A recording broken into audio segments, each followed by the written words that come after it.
All right, welcome everyone. Thanks for tuning in for Tattoo Collecting 101, episode 128, right here on Guy Atchison's Reinventing the Tattoo Network, the community for tattooers, apprentices, collectors, and all those curious about the world of tattooing.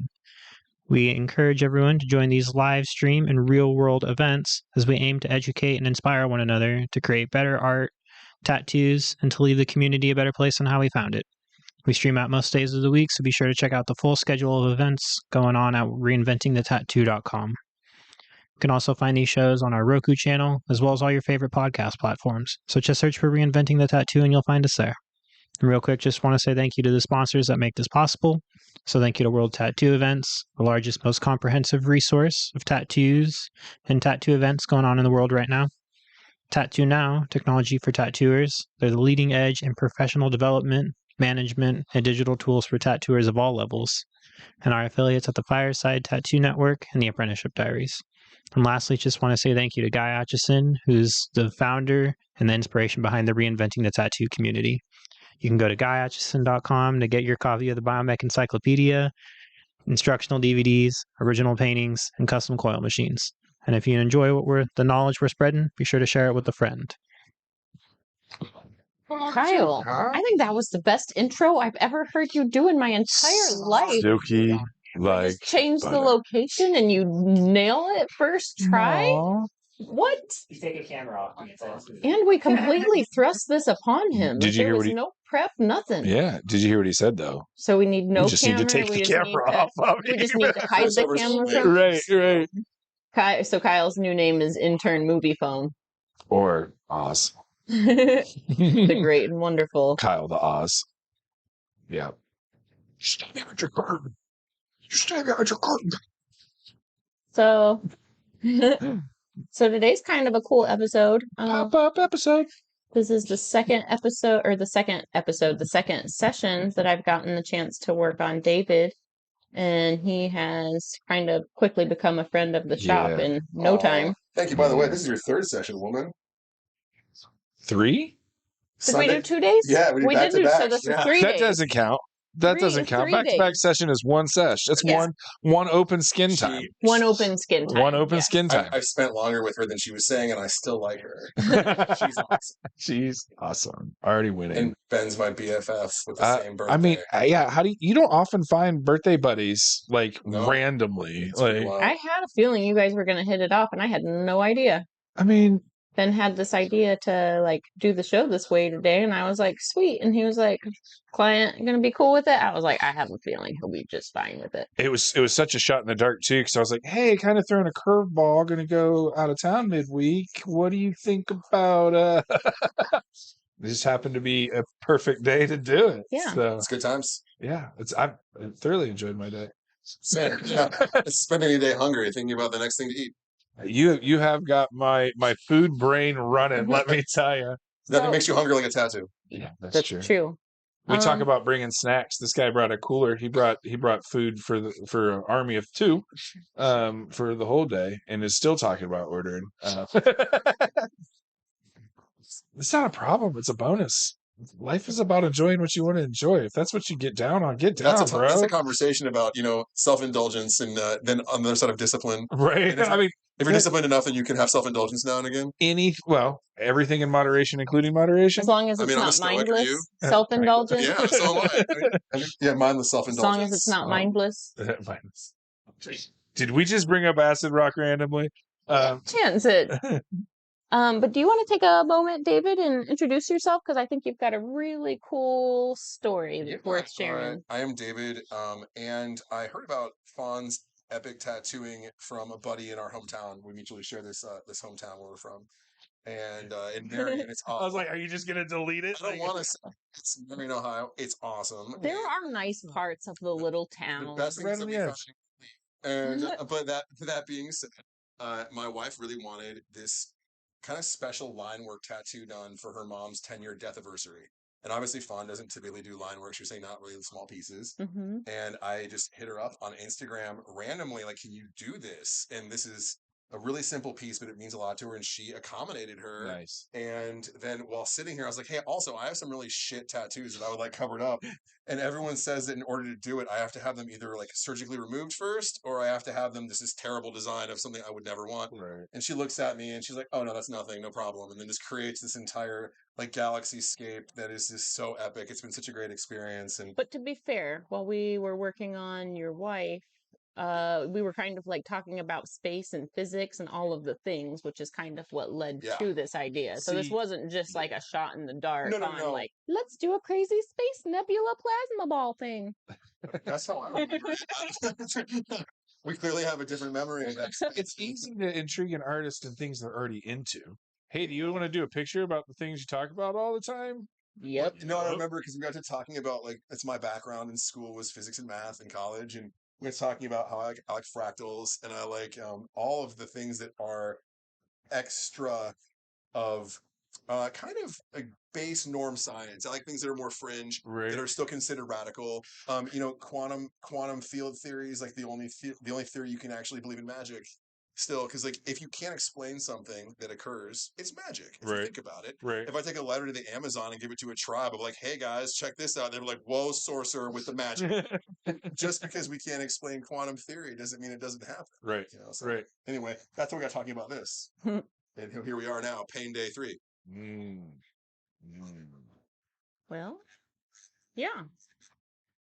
So what you're saying is you saw something, you reached out and opened a line of communication and just said, hey, I'd like to do this project. I did a really funky thing that people don't do anymore, which is yes, start a conversation with someone. So that's something we talk about all the time. Yeah. That a lot of people are like, well, how did you find this caliber of artist? And how I asked and talked and found out the process. Yeah, 100%. So even if the process wasn't accommodated through the DM, you had at least found the answers to how to communicate with the artist. 100%. And I think that maybe is a stigma that's around that people are scared to go into a tattoo shop or talk to artists because they have this assumption that it is people that they've been told are not like them, or people Right. that are mean, or they're going to be judgy, or Right. they're embarrassed to go in. And They're all just people. 100%, man. People Right. are people. And like I have met like every single person that is at this shop, be it an artist or an employee, is awesome. So it's, you know, a great place to hang out if you're going to spend hours and hours and hours somewhere. You Right. prefer to be with people that are great. So That I feel like I lucked helps. out for Well, sure. I've said that before, that the initial draw to tattooing, like the tattoos were a byproduct of the environment. Like yes, I love all the tattoos I have and I love the style and I love it, but the draw was going to hang out in the room. You know what I mean? Like I wanted to go back to the circus. So being in that environment, it was really what created that. Like, well, I'm here, might as well get another one. And we talked about pain being a teacher, Mm-hmm. and it's like almost having the conversation while you're getting this done. I mean, obviously it distracts you from pain, but it also allows you to like to experience the growth process of pain while still having the ability to communicate thoughts in other Mhm. ways, and it almost makes them more tacky. The thoughts stick because you're like, I remember this. I was hurting. Yeah.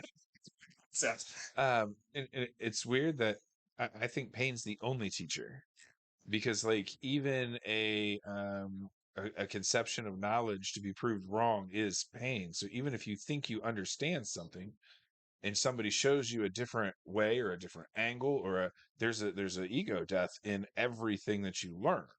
So regardless if it's simple and it's not like, oh, I stubbed my toe and I learned to avoid the corner of the chair. It was, oh, I didn't know that. I had to accept that I did not know that, acquire that new information and implicate it. So like there's really like So ego death with everything you every learn. single thing you learn. So it's interesting if the journey of true ascension in this life is to kill your ego, Mm-hmm. then we can assume that we should become, and this is a phrase that pays, I feel like that people don't want to use often, we should become comfortable in discomfort. Right. And we shouldn't run from discomfort. We should realize that all of the good growth in life only happens when you're uncomfortable. So embrace the suck. And then when you do, it doesn't suck. Right. It becomes a lesson. It's a blessing. So are you really teaching people a lesson, or are you teaching people how to manage expectations? Maybe flipping the idea to gratitude, Right. an attitude of gratitude. Right, Man. right. Yeah, It's the same thing. It's legit. Be happy you're honored with the privilege to grow.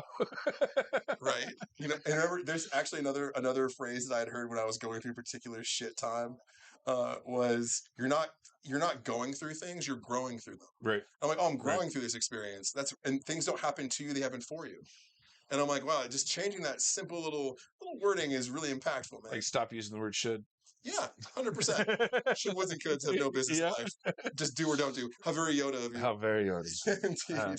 But I mean, I watched a whole 20-minute thing on should create so much false expectation. And then you're literally associating shame with anything you don't do from should. And then you're backpedaling and you're self-avoiding because of that. So I should do this. You've already committed to not doing it. You already instilled doubt. And it's kind of like you're also setting other people up for disappointment, knowing fully well that you're probably not going to. Go ahead, let you down now. You know what? That's a thing, though, too, where people seem to feel like they owe people an explanation for why they don't want to do things. Right. And I don't know where that came from either, where it's like, I don't want to do this. Well, why? That's where my wife is from. So, yes, it makes sense. Everything's tater hot dishes, and I'm sorry. That is 100% correct. And I wish she was here right now and she'll watch us and laugh because it's so true. Right. But why do you have to explain to somebody, like, I don't want to do this, that's it? Most people felt the need to justify what's more important than them. But why? So you're a great person and I don't want to hurt your feelings. This thing is more important than you. Or it's maybe like, I don't want to hurt your feelings. You're a great person and I'm just really worn out. So it's not that it's more important. I guess rest is more important than you. I can say that every day to almost everyone. Like my personal rest, if I'm not rested, I'm not going to be a great representation of me. It depends on how deep you take that, because if you're taking that down I don't want to be social today because I've already taken in enough. You know what I mean? Then that's, no matter who that is, that gets weird. Because people that are like, was it neurodivergent, where you get too much information and then you get hyper like out of everything. So like imagine now trying to have to explain that. No, my brain just said no more people today. Like, you know, we started this conversation and I'm hard out. I love you. It's not that I don't want to spend time with you. It's not that I don't enjoy your interactions. My brain just says no right now. I mean, I like that. I don't know. I like to know where people stand. I think it's helpful. That's why I'm a big fan of blunt honesty. You mentioned that. That blunt honesty is the way to go in all your relationships. It's really helped a lot. And people think you're crass, and it's like, I'm not being crass. I'm saving gray area. Well, it's also like, it's not what you say, it's how you say it. You can say something that's very honest, but not in a dicky way. You can just be, you don't have to lie or sugarcoat it, but you know, you can deliver news in a certain fashion. The last office that I worked in, they weren't very comfortable with direct facts. What were they comfortable with? So I hear what you're saying, and I understand why you think that might be the right way to do it. But it's now not 1999, and it's 2023, and they got programs that do that shit for you. So, like, you would actually almost have to accept their answer. Yep, that would work. You're right. But here's the new way. Because they haven't done QuickBooks since 98. And so, you know what I mean? So it was always very just like, if I was just like, no, this. Well, Mr. Know-It-All. Oh. No. It's like you're trying to streamline a process, too. It's like you're Kaizen and Six Sigmaing them all the way for them. Do you remember why you hired me? No.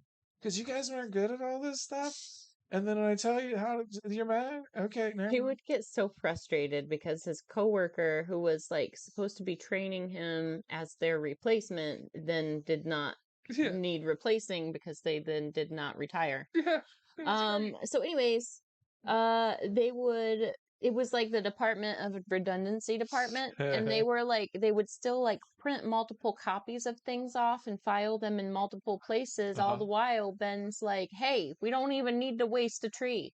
Like it's all here. There's a server right there. And then they didn't understand, like, hold on. They didn't understand that because of the server, all the computers were interconnected. So if Ben did something on his computer, they didn't understand that. This was recent? Yeah. So it was like, you need to print that off and put it on my desk. And Ben's like, but like, you already have access to it. Here's how you open it. So this was week 1. So it didn't get better. About a year deep, and they're still printing off my emails to put on my desk. And I'm like, guys, we share an inbox. Like, what are we doing? And I am not Mr. Technical. I am not ahead of the curve. I don't spend my life behind the computer. Like, I'm not that guy. Like, you have a face that says IT to me. Thanks. It's the glasses. It really is. And it was like, if I'm the one presenting this information, y'all are way backed up. Y'all way backed up. That's mind numbing, though. It was very. That's why. Like soul crush. That's why I don't work Yeah, there soul anymore. He was I- very, very frustrated about that job. I have never walked out of a job in my life until this one. How'd you do it? Deleted my computer and got my car. Oh, you didn't like grand exit? There was nobody there to grand exit. To be fair, he was trying to have a meeting with said business owner to discuss things, and then said business owner. Day did not before, meet they him. call me complaining about process. Well, I've been asking you to be involved in this process from the rip, and I've had to do it all myself. So if you want to discuss this process, I am more than willing to do that with you. Come tomorrow morning when you want to. Okay, I'll be there at 7:30. Nothing. So by 11, when there was still nobody at the office to have this conversation with, I packed my shit, deleted my computer, and I left. I sat at the back of the room with our office manager 7 feet from me and literally took my pictures off the wall, packed up my desk, made multiple trips to my car. She never even said a word to me. Oh, great place to work. So I grabbed my book bag and I was walking out with all my stuff in it as my computer's finalizing the reset. And I was like, have a great day. See you later. I walked out. Hit send from my email on my phone as I walked out the door, pretty much saying, hey, I'm done. Wow. Have a good day. Yep. Good for you. I mean, you say that until you have to take months off to find another job, and all the things you thought you had lined up had a little bit of a delay that you weren't ready for, so you randomly take a month and a half off in the middle of your schedule. It's just it works out then. But it's one of those things you have to make a point in your life where you stop standing for other people's bullshit. Like, I'm highly employable. I will find somebody that finds value in what I can offer them.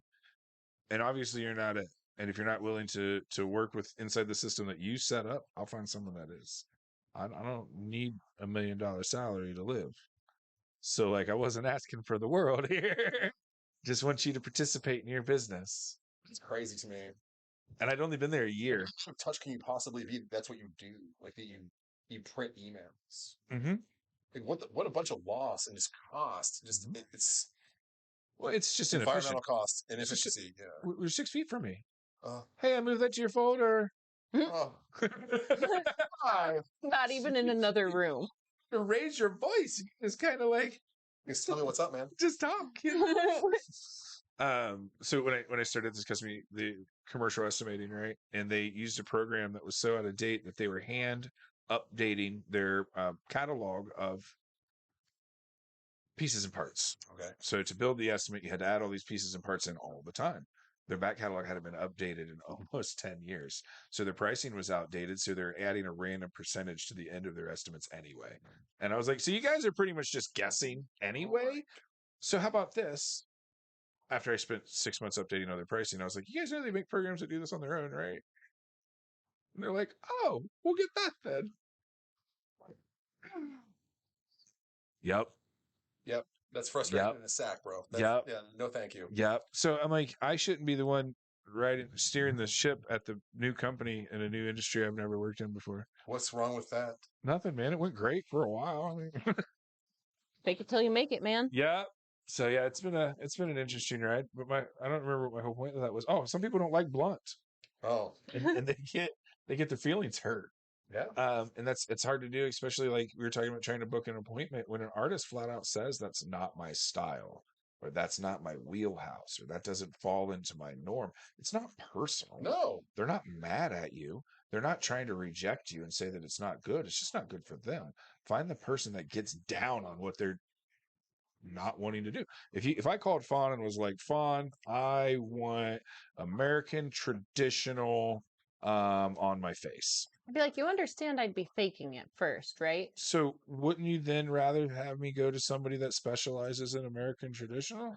So it's kind of like going to a chef who makes really great steak in the steakhouse and asking for a sushi roll. Bring me sushi. Yeah, yes. Okay. I don't even want you to cook. Yeah. I want to take the thing you do the least and make you do it. And do that. Yeah. That's my least favorite thing. So yeah, let them stay in their wheelhouse and don't be offended if somebody's like, that's not my jam. Find somebody who's that jam. And it seems like you can find an artist who's in basically any style if you just look. Absolutely. Just look and ask. Just look around. Absolutely. Start that conversation. Don't be afraid to reach out. Don't be afraid to go in either and reach out and just talk. Well, hanging out at a shop is the only way to feel the vibe. That's true. So your consultation should be more than the conversation with your artist, because even if you have to be there all day, like you're saying, it's immersed into an environment. If you don't like the person across the hall and you still have to deal with them for 8 hours, that's something to take into consideration. Like, feel the vibe of the room. You have to hang out there. I mean, I was back to back a couple weeks ago. So for I was with you for what, 10 hours one day and probably 10 hours the day after. And then before that, I was with you for 5 hours for my wife. Yep. And I left. And a couple days later, I was like, I messaged her. I'm like, I miss talking to you. We should keep talking. It sucks.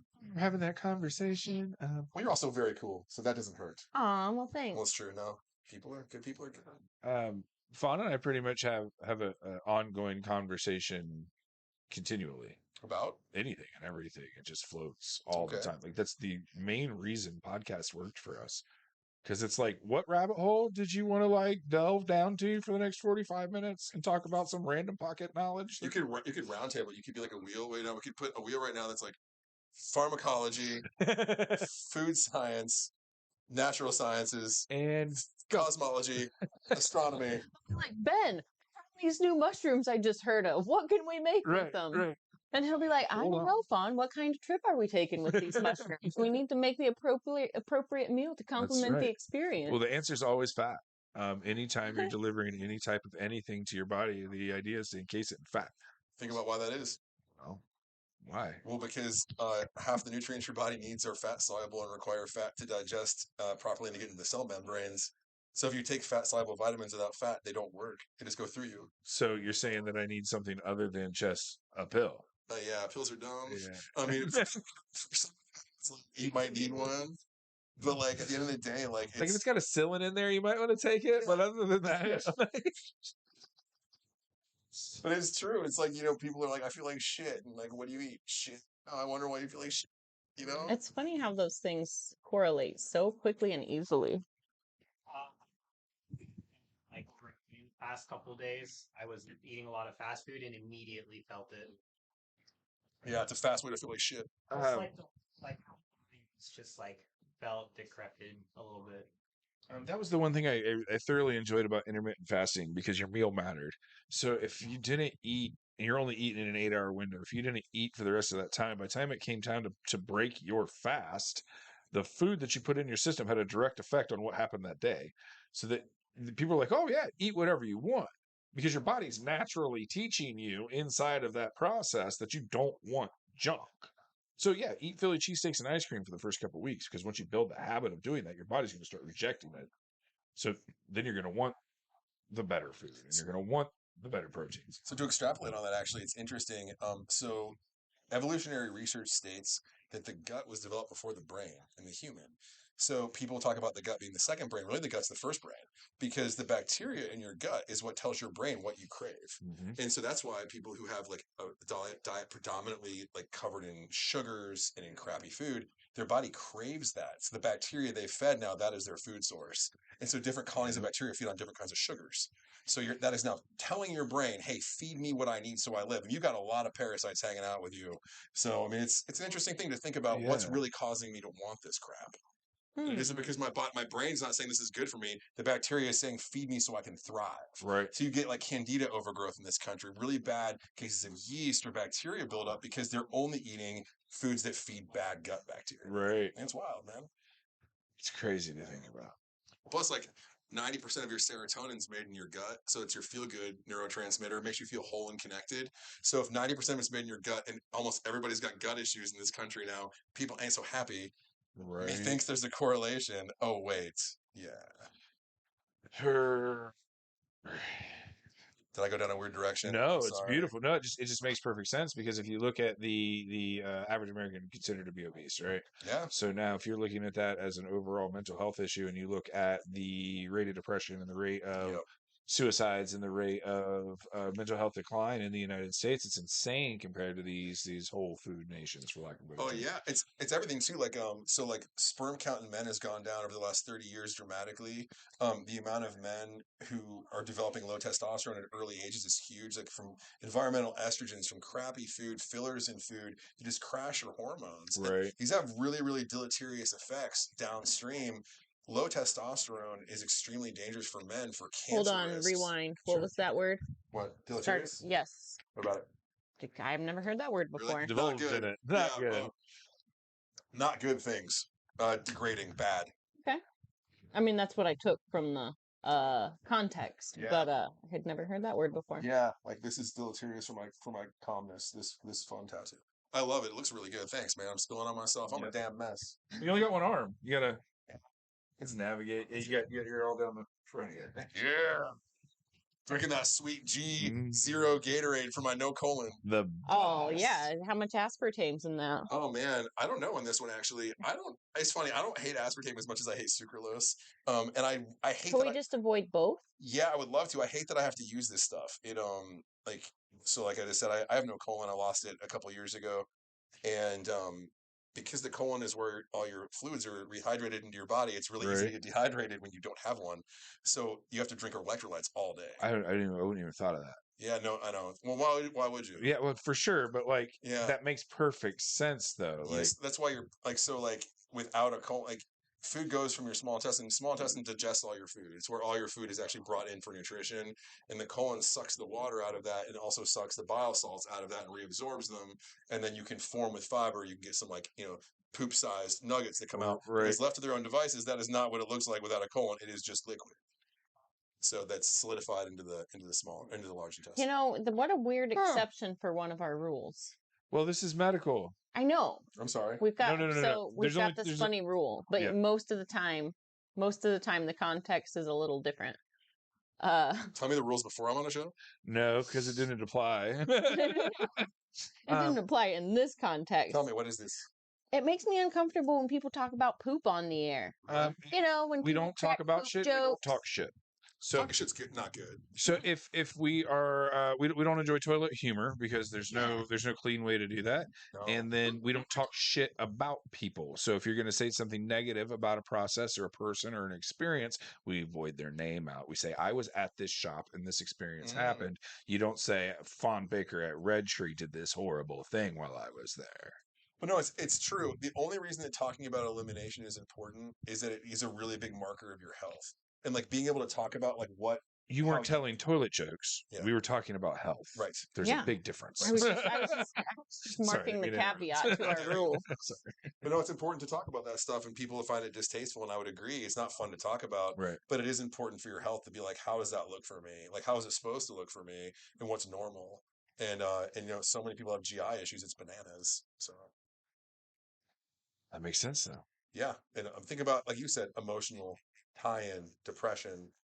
It's just so prevalent, and people want to throw drugs at it. They want to throw, you go to a GI, they're going to throw you all types of biological medicine or painkillers or anything else, as opposed to just doing something stupid. Let's look at what you eat, and everyone's different. Let's look at your genetics. Where are you from? What's your heritage? Are you from Eastern Europe, Western Europe? Are you from Africa? Everyone's got different DNA, right? And the way that you digest food is different based on your culture. And if you've been from a culture that's been nomadic and only had goats, you're not going to be able to drink cow milk. Right. But goat milk you're good with. So that's why, since, the majority of my people have come from that European area of Britain, UK, all of those, I'm probably down to eat beef and cow milk and all 100%. In excess. It's home with potatoes. And potatoes. Potatoes, same thing. I can just eat potato. I could live off.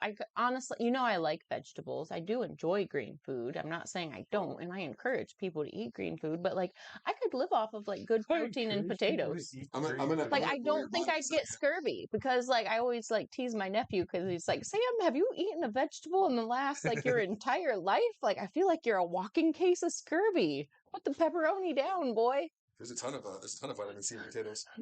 But here's one for you. This is an interesting fact. You got to have the skin though to get that though, right? Not necessarily. Okay. Here's one for you. The human body doesn't produce cellulose. What is cellulose, you ask? Cellulose is a digestive enzyme used to digest vegetables. And it only comes from starches? If you don't produce something to break down a vegetable, do you know what happens when you eat it? It ferments in your gut, you get bloated and gassy, and then you shit it out. So people have this thought that they can assimilate vegetables and live off of them and they get nutrition from vegetables. It's actually very, very small amounts Is of this nutrition why you so get many from vegetarians are vegetables. crop dusting everywhere they Yep. go? Well, yeah, your body can't digest it. If you bloat from something, it's very telling because it means it's fermenting in your gut. Well, why is it fermenting? It's because it's breaking down into simple sugars. My bacteria is eating it. My body does not like this. So it's important to pay attention to these things. So people that are like, you should have all these really, really exotic vegetables, or every meal should have vegetables. I'm not a fan of that, actually. I'm more of a fan of like occasionally have some fruit. But here's another thing about fruit. The reason that your brain goes haywire when it eats sugar, because you, as a nomad, would not walk across a field of berries every day. Right. Fruit ripens very rarely in the wild, right? So you would have it when you had it, you would blow up. Your dopamine receptors will go apeshit. It's why when you eat sugar, you're buzzing. We need all of that. Right. It's a very high center of sugar, calories, and vitamins. Okay. And so your brain would think we need that when we have it, and then they're gone. So you would see it again, you get really excited. That is how sugar addiction happens. Because people are like, they're stuck in that dopamine loop of reward, and their body says, wow, we're never supposed to have this kind of sugar. We should eat it all the time in case of a famine. We're getting constant calories. Sorry. Stock up. I can go on food, buddy. We can talk about food all day. Right. I love it. I love We it. do love talking about good food on the show because it's one of those Please. You wanna things order like some good you food? touched on was feeding your body, like feeding your body quality food. Like when I have a consultation with somebody, usually I'm like, make sure you eat well, and I kind of like go into specifics of like what I recommend before a tattoo session just to prepare your body, not for the session, but for the recovery after the Right. session. Like, in addition to the session, of course, We but say all the like time, it starts the day before. mhm, You the week can't before. you can't eat a good meal on your way in and expect that to magically change everything. So here's how your body builds tissue. It's really interesting. Protein is taken in by the body. It's broken down into its constituent amino acids. They fly through the bloodstream. If there is tissue that needs to be repaired, like this is open skin tissue, the satellite protein receptor cells will open and say, hey, I need amino acids. If there is an amino acid floating by the time, they'll grab it and then they'll heal and start to regrow itself. The problem is that if you don't eat sufficient protein and you don't have circulating aminos, you'll never grow, never repair. What's up, man? So without amino acids, you never repair. Well, yeah, you need to have proteins because those essential amino acids are floating around your bloodstream. You want to step over here on camera and say hey? And so, like, if you don't have sufficient amino acids, you're never going to regrow your tissues. You're going to heal really slow because your body will break it down. It's just like, oh, you do. We got Ben Reif joining us from down the hall. How's Ben Reif? What's happening? Microphone. Traditional tattoo. Speaking of American traditional. But that guy would Okay, be right there's. for the record. Traditional tattoos. Yeah, like American traditional. What would that be? Most of Ben's collection. I see stripes. Okay. Oh yeah, This is all nautical. like nautical theme, stuff, very but sailor. Not all American traditional, isn't it? Okay. So. Okay. Gotcha. Thicker lines, harder color, like bolder colors, less. It's more like whip shaded. It's got like black gradient to create the difference in colors, as opposed to 5 different colors of red. It's one red with gray fade. Gotcha. It's more of the American early art as opposed to the. It's the right way to say it, Fawn. Finer edge, finer art stuff that is now more heavily produced. More painterly. Yeah. More realistic. Yeah. Oh. Tattoos that look like tattoos. Tattoos if we had that to look put like it tattoos. in a nutshell. That's it. Later, Bobby. You were showing me some pretty crazy stuff earlier from that artist. Oh yeah, I talk about him on the show all the time. Ilya Fawn. Oh, dude, like it's bananas. That's Super not a real gulag feeling. tattoo. Yeah, that's like, not gulag tattoos. gulag No, there's no tattoos. stars. There's no stars on your shoulders, man. No. It's we talk about all the time the evolution of the availability of the art that can be done in a tattoo now. Dude, it's insane what they can do now in comparison to 20 years ago. So what is that? Is that machinery or is it ink? Is it both? All of the above. Both. The industry's like both practitioners and like inventors, everything. Everybody's become so passionate about quality and like precision delivery of these pigments. You know, there's the right tool for any idea you want to make come alive. Like if you just look at how black and gray has grown over the last 20 years, it's leaps and bounds. Like what was possible in like the early 2000s, I'd look at like chulo style black and gray and just be blown away. And there were a handful of like realistic black and gray artists that I would follow, and I'd just be blown away. But then to see the stuff that people are doing now, where it's just such dark, rich chiaroscuro, and these images are emerging from the dark, but they're also like the most precise detail in the selective areas. Lovely, lovely. I don't know that some of the things that people are pulling off today, I don't know if that would even be possible with coil machines. At the same time, there are some things that were possible with coil machines that you just can't do with a rotary. Like So they're what just if- not soft enough. For instance, line work, a lot of people like to still line with a coil machine because they're just like punchier than a rotary pen style machine.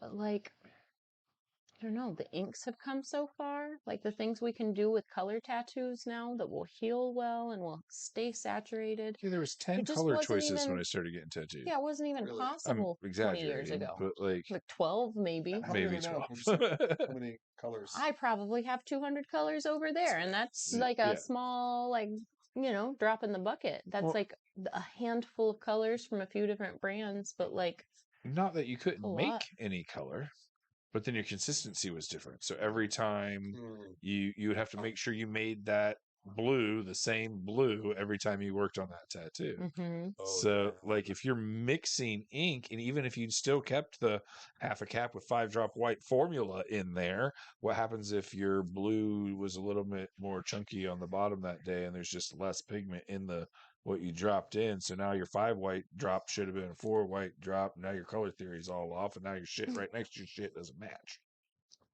So they wouldn't take the chance of mixing the ink, and they'd fill it in black or fill it in Gotcha. red and fill it Gotcha. in solid yellow. You know what always holds? Fucking whip shading. So it's just like instead of taking the chance of something falling out and not looking right, they're like, this works, but it holds. We'll stick to this. Makes sense. So now with every available color in the world, you can blend every single one of those in and out of each other without worry of not being able to repeat it. Makes sense.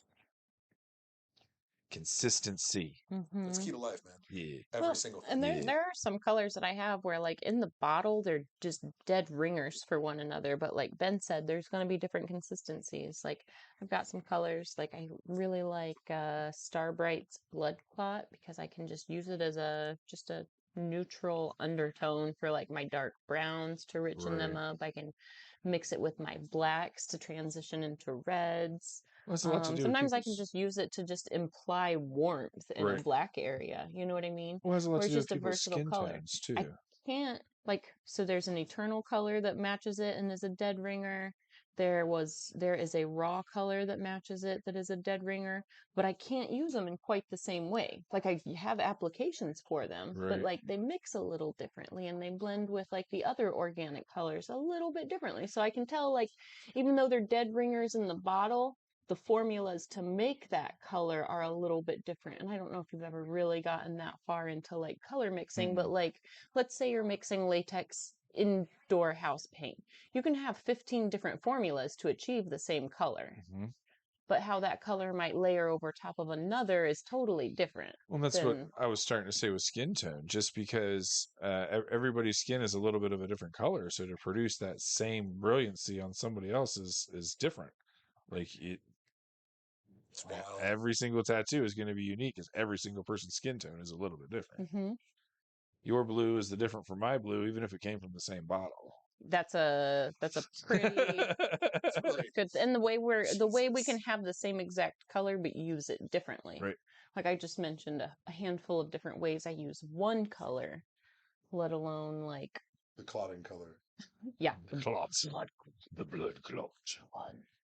I'm just starting to mess with these pigments and stuff like that. I didn't realize that the we'll say healed or dried difference was so much different than the bottom. So like if you're looking at the wet pigment in comparison to once it dries and or heals, you're putting a layer over top of that, or it's lack of a better term, settling. And the same blue that came from the dip cup isn't the same blue that heals. So like you don't even get that like apples to apples comparison straight from the bottle. You have to know how it heals in someone's skin to be able to see the end result up here. There's so much to this process that I think is lost on people that aren't in the industry. I mean, I would never think these things, and I think this is kind of testament to what a craft and art form this is, and the extensive experience that you really need to be great. Just because, like you said, there's so many styles, there's so many different types of pigments and materials that you use, and like you said, the way you do it is different. So it's like the longer you do this craft, the more you probably hone your style, and then you can evolve into other things. Because yeah, it's amazing. Absolutely, it's cool. It's a really cool art form. Right. Well, and then like one of the things that I always like to talk about that a lot of tattooers kind of like forget to mention, and like all the wonderment of what we do is like, if it wasn't for the sake of open-minded clients to let us try new things on and let us like, hey, like for instance, when we were talking about this idea, I was like, I can't even show you an example for what I'm thinking, and you were like, run it. It's when somebody like gives any artist that much confident freedom, like, nope, I just trust your vision, run it, make it happen. Like those are the times that we grow as artists. Like, not only are we doing what we can do, but those are the projects that like level us up, when it's like, I can't even show, like, I haven't done this. I haven't seen anybody else do it. This idea. Yeah. Those are the moments of growth. Well, and that's why we always say find somebody that you like their style, you like their art, that tickles your fancy, and then go for that. It's funny, actually, that just reminded me about how I first heard of you. And so I was referred to her by my buddy who's a barber, but like a week or two before that in the gym, I had seen this girl that I know training, and she had this really cool Galaxy back piece. It was sick. And I was like, holy crap, like, where'd you get that? She's like, Fawn Baker. And I'm like, who is Fawn Baker? And she's like, she's dope. She's down here. You need to find her if you're into this. And I took a picture of it and showed them, like, this is so awesome. Right. And it turned out to be her that we came to see. And so that's when she was like, hey, so I'm thinking this. What do you think? And I'm like, well, I've seen what you can do. Your style, I love. I'm not going to go to an acclaimed chef and tell him how to cook his dinner. Right. I'm not going to tell him the ingredients to use. I have literally used that exact same. Yeah, I'm not going to go somewhere and be like, this is what you're good at. Let me tell you how to do it. I'm going to go to you and be like, hey, I trust you. And also, you don't want to put your name on something that doesn't look amazing. Right. So trust the artist, man. Right. And actually, I think that more people should be willing to just be like, yo, artist, go. Do your thing, because that's what makes you you, right? And it takes those kind of clients that really, like, we can talk about the tattooers all day long, and everybody does talk about tattooers pushing the industry and like growing these techniques, growing leaps and bounds. But it really, the faith it takes for some clients to be like, yep, just run it. Like, we talk about it like that should just be an expected thing as a tattooer once you get to a certain level. But in reality, like, as a collector myself, I know what I know the leap that it took to trust somebody like Russ Abbott to do my back. Right. You know, and I drove all the way down there, and we didn't even have like solid confirmation that he was going to even work on me. We're going to talk about ideas and see if we can come up with something. You know, so it was like I took that blind leap of faith and drove all the way down there, and I love what we have achieved.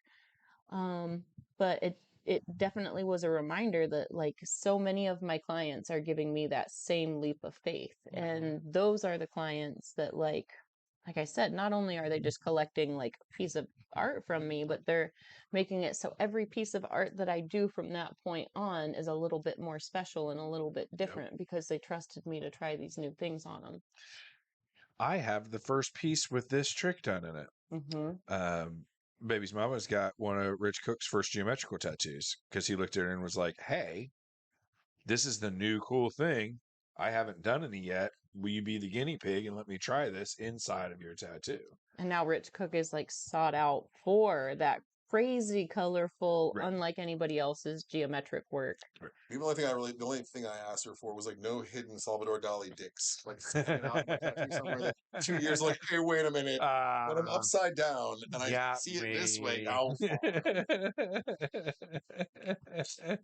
ruin my day. Wah, wah. Ruined I don't think so. You would No. laugh so hard. If I found a hidden dick in a tattoo, I would. He's gonna start playing like connect the dots with the Wait a stars going minute. on, Wait, and he'll be like, wait, "Hold on, if I connect this one to this one and that one over No, there, That's gonna that make me feel is." like I'm gonna feel like Giorgio Tsoukalos. So I'm gonna be like, if I look at this, so what you're saying is that my tattoo shows that there's a door in the universe that opens up. Awesome, cool. Absolutely. Thanks, Giorgio. Awesome. Absolutely. There's only some leaps between these things make sense to it's the facts. Like, Right, whoa. right. Slow down, hairman. It's cool. Hairman. I love that show so much, and I wish I didn't. Oh, that's funny. Oh, hey, it's 420. Time check. Is it really 4:20? Yeah, it was just, it was. What do I think he's got weed in it? You got a Vaporoo? Do you want to hear a cool story? Do you know why they're called potholes? Do you know this story? No, I It's a don't know true the story. Tell me why they're called potholes. Well, if you're into ceramics, this would make you interested. You already So- got my attention. So in the original road systems, there would be sinkholes a lot, and people that were into ceramics had noticed that the sinkholes created an access to clay. And so what would happen is people that were into ceramics would go steal all the clay under the road, and there'd be a giant hole, and they started referring to them as, oh, there's this potholes again, because they were making pots out of the clay. That's crazy. Just for you. I've never heard that, but I that know. makes total It's sense. your Monday knowledge, like little factoid bomb.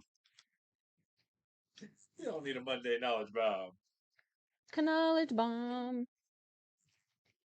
Do you know that if all the birds at the equator were capable of flattery, then Thanksgiving and Halloween would fall on the same day? One more time. Nope, that's a one-time thing.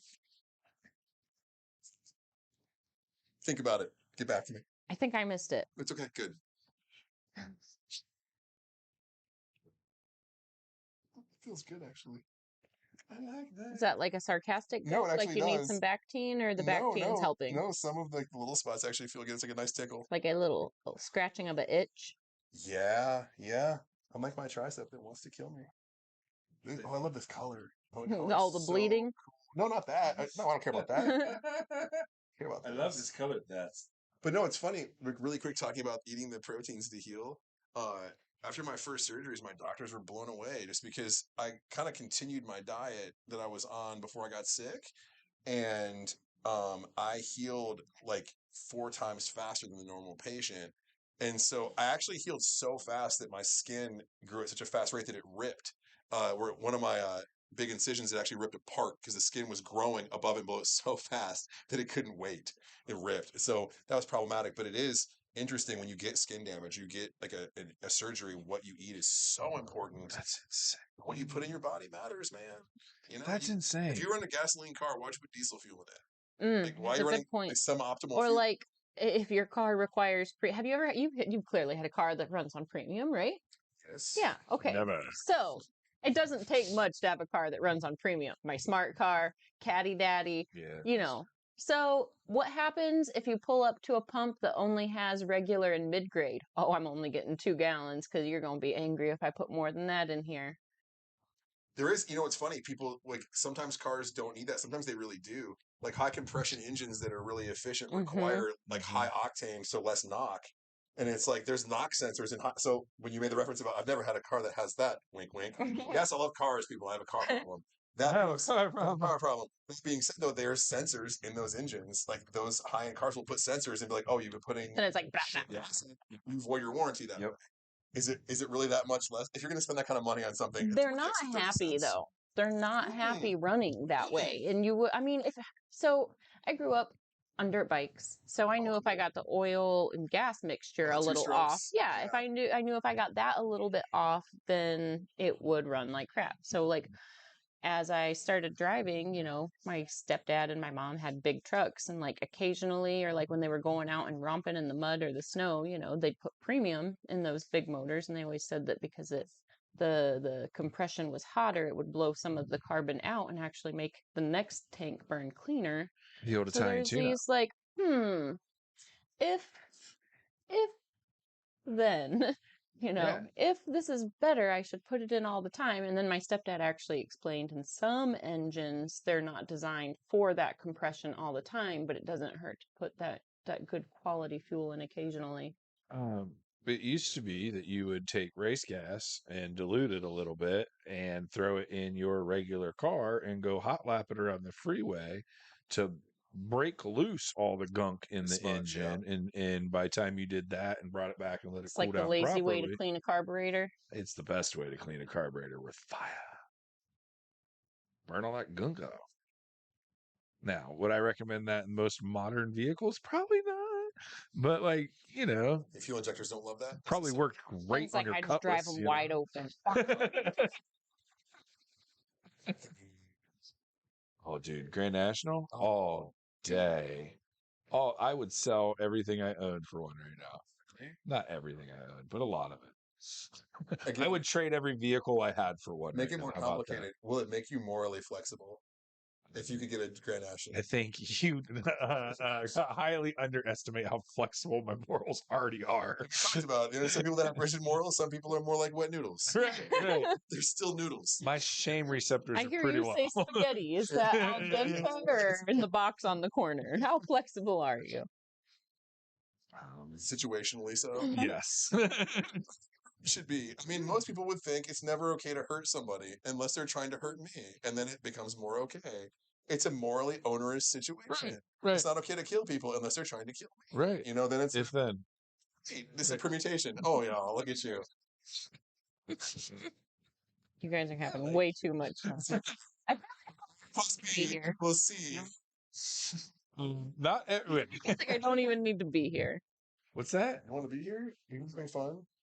No, I'm having a lot of fun. I'm just, you guys have hit it off so well. Like, First dates tomorrow. it happens It's sometimes. amazing. It happens sometimes. No, this doesn't count. Nope. He's in sweatpants. Seriously. I'm not that. I told him I would dress up for him. He's like, you're talking about steaks and you're wearing sneakers? Come on. That was actually my favorite thing to do. So I used to have a group of gentlemen that once a week we went to we called it gentlemen. It's very eyes wide shut, man. we called it not that cool. Cool. No, we called it Ribeye Wednesday, and we drove around to all the different steakhouses in town. And every Wednesday we got ribeyes, I've right? been all my life, man. Hiding. It's fucked up. In the woods, Sending notes hanging from to a tree. people. Sending cattle magazine cutouts to people. Right? Be ready. Like, Be ready. it's Ribeye Wednesday. Ribeye Wednesday. What was your favorite in town?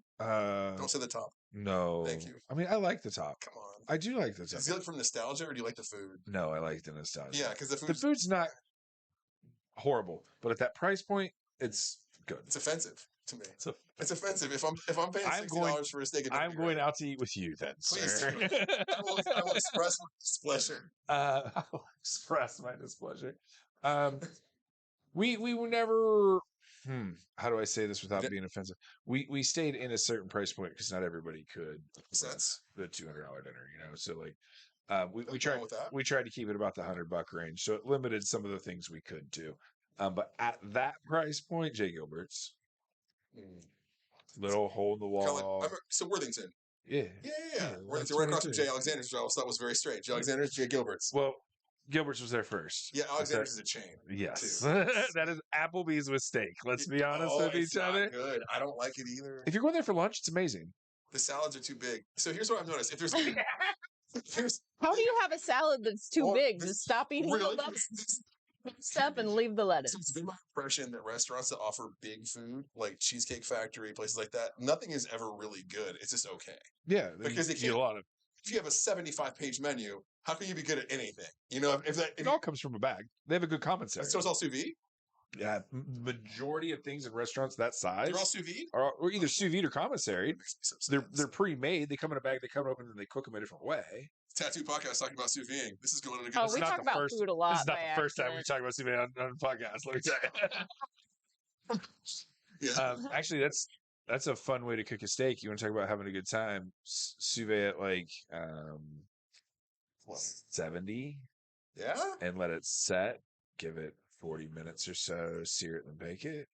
I mean, I'm flat out telling you now that between the break in this, if there's a break in the podcast, I'm ordering steak. We're eating ribeyes. It's happening. So embrace it. We'd already agreed on running a little bit shorter of a show today. So probably first break. We'll go super long. Yeah. I mean, we can. You guys are talking up a storm. I mean, I said, I feel like I don't even need to be here. Poor Kyle. You're trying to work. Totally forgot he's sitting over here in the pit all together. I took his microphone. You want to jump in on this stuff, man? I jumped in where I needed. Kyle's a foodie. He talks about food sometimes. Let's talk about food, man. Food. It's hard to be put on the spot. Carrot cake yesterday. Oh, that was delicious. It was pretty good. I wouldn't know. Slam. Someone was offered a piece, and he looked at me like this. He was like, "Hey, Fawn, you want some carrot cake?" Oh, right in front of him. It's okay. You walked. Understand. You walked in the room as I was wiping the last bite off, or I would have shared. I was curious what it was you were wiping off. I was glad to hear it was carrot cake. Definitely carrot cake. It looked good. And she shows up, and I'm like, they just had a piece. No, I have to give her a piece. To be fair, that was lunch. I was quite pumped up. It looked really good, man. You did a good job. Yeah. Kyle does a great job whenever he cooks. He kind of goes all out. He overachiever. I mean, if you're gonna do it, do it right. We give the intern a hard time, but he's an overachiever. I was like decorating it like just on a square plate. It happened to be the same size as the cake. I didn't have like a bench scraper or anything, so it's just like spatula and plate. Just tried the best. Do I need to take you to watch this room? I noticed that your I just don't have the funds. I know that your let me piping take you to skills watch are getting better. Could you notice that, Ben? Supply store. I love it there. His piping skills. I did notice his little florets. Now mine came in a bag that was already pre-smushed, but from the pre-smushed, they looked amazing. But I can take you to Wasserstrom, and they've got a open box section essentially, and it is a couple bucks for something as opposed to the $25 or $30 you'd pay for that scraper at the store.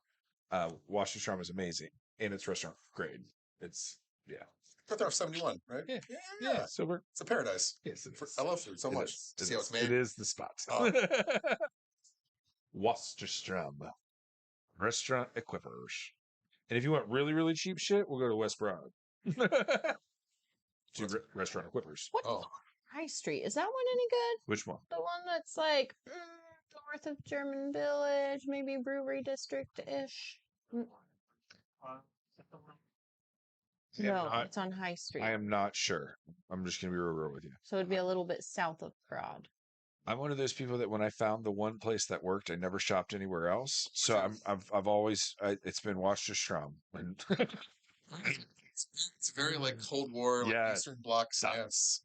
Yes, Wasserstrom. Borscht is all you get forever. Beet soup. Yum.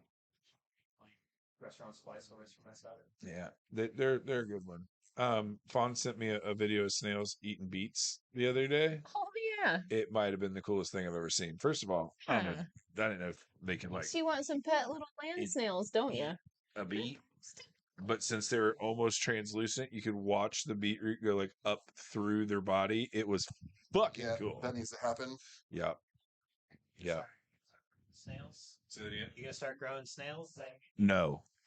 Could we have like a tiny little escargot farm, but do not eat them or eat them? Do you know how to escargot? If we are growing escargot, garlic and butter, man. Yeah, you just pop them in a pan, man.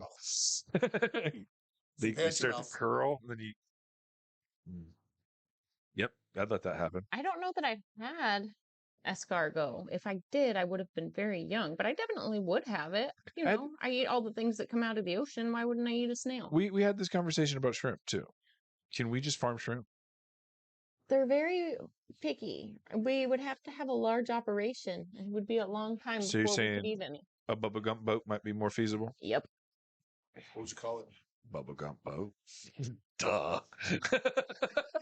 Jenny 17. I've already got a shirt. I've got a shirt. Sounds like a ready-made company. Yes, I'm ready to go. Let's go, dude. Let's hire the people to run it though, because I don't know anything about it. Opportunity cost. Yes. I want a shrimp company. I will back you. Yep. Guy that wants to run a shrimp company. That's very true. So what you're saying is you're shopping for opportunists. Always. He said always. You never know who you're going to meet, man. That is very, very, you can't very be closed off, right? I have my significant other often tells me that I fall back asswards into everything that I do. And she ain't wrong. I was just going to say, is she wrong? The same birthday, the same thing happens to us. Yeah. Because like opportunities present themselves out of nowhere and you're like, how? Why not? You just go with it. Run it. I mean, I didn't study what I do. I went from being into physics to being a strength and conditioning coach to running a hedge fund to now being a part of a huge hedge fund. And Nice. It's like, I didn't study that. You Right. just fall into it. Like we're opening with another family another hotel in Mexico, and it's like this because we met these people that want to do this. And like that's just Love what it. you do. It's like you know. I love it. People need to embrace the idea that the universe puts the right people in your path if you're willing to Accept that. Accept that. It's like you're in this great transitional space. It's called a liminal space. Maybe we should talk about your liminal space. You're familiar with the term liminal? No, hit me Liminal with it. space is a space. It's an architectural term that means between spaces. Okay. So kind of emotionally and energetically, if you're in a So liminal the space, foyer, you're the space between exactly. the out and in, We're in the foyer of life right now. a breezeway, See, a causeway, I love you're it. I between love where it. you were and where you're going. Right. slightly larger than a hallway, the laundry room. Is it a vestibule or a portico? Portico. What is the difference? Every time. Because vestibules have to have an open ceiling, right? I don't know. No, I don't know about architecture. I'm fairly certain that that's correct. That a vestibule has to be able to be open from the top. I know that I like things that are symmetrical for the most part. My body likes symmetry naturally. I don't square. I don't love things that are strange. Like You don't love it?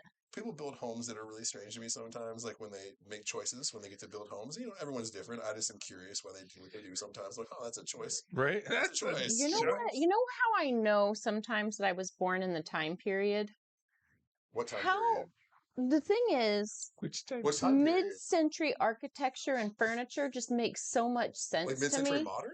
Yeah, Like you want like simple angular chairs? every piece of furniture is like a Swiss Army knife. Is it a sewing table? Is it a buffet? Is it a coffee table? But I don't know. It's cold. Not always. Not always. It can be. You can get stuck with like the avocado and orange. That's not the way to go. You gotta dive a little deeper down the rabbit hole and go for the upscale pinks and teals I'm down with that. and grays. My wife would have a That's the mid-century modern mid-century. house if I was not. Yeah. If you took me back to 55 and just gave me anything that was brand new from then, I would be pumped. Really? Yeah. Anything. Anything. I'm looking at thing like, no, We're you're talking about architecture. Keep it in context. He's bruh. like, so you want a Kirby vacuum? Oh my god! Oh my god! Yes. They were like 3,000 pounds. Yes. Oh, do you know what I want? Is the whole house vacuum system. So Okay. it used to be you had ports on your walls where you hooked your hose up to. It's still that way. In some I want homes. one so bad. Especially so the coolest thing in the kitchens is like you brush your debris. Debris. See. Whenever I say debris, I think about being Jewish and having a bris. Whatever. So not toilet paper, but these are It's religious okay. acts. It's real. So it is. You would understand. It's cool. So, Don't get it. It's fine. It's fine. So anyway, you will sweep all of your food particles or dust or anything else on the kitchen floor to the center island. The center island has a built-in vac. It sucks it up and takes it right to the garage. Like hair salons have. I love it. The Barbershop chair. Yeah. So there's a buddy that does raised platform barbershop chairs that have built-in vacuums systems in them. So like you step onto the platform to get your hair cut. When they sweep to the chair vacuums to the central station. Get there. Yeah, a little bit. Yeah. Okay, yeah. All right. Wow. Do you have hair? That's a valid question for a guy our age. A guy with a Especially one that doesn't have any. It's like, Right. oh, you've got some? It's amazing. What's that like? Barber. What's that like? It's a chore. I Let me understand. tell you, it's a chore. I think I have hair everywhere but where I want it. It's fucked up. See, I have body hair, which is I've been blessed. You're built for speed. I've been blessed. You're built for speed. I grew up as a swimmer, man. Yeah, My body you're just just- knew. It just was like, no, man. It's a straight dolphin. Just. It's like I also I'm tell you, surprised that that's the first time we've completely derailed, and it was only for a moment. I mean, I can kind of make the jump. It's like 6 degrees. We can find our way back. Like 3.5. Yeah. You take that? I'm sometimes. You take that? No. I'm sorry. Yeah, Why are you sorry? because Don't be sorry. You don't owe me an apology. I don't generally phone in conversation. It's weird, but Yeah. I'm changing plans as the day goes, so I'm trying to Is she stay showing up? updated. That's what we're talking coming about or not? right now. I don't know. I didn't finish the You should look text. at it. I will. She's probably. Oh, this is not live. This is recorded. She probably is normally listening. Yeah, usually, yeah, if we have like a technical difficulty, like, hey, sound's not going out, we're like, but it sounds good to us. And we start having this side conversation. No. But it's kind of good to have quality control out there.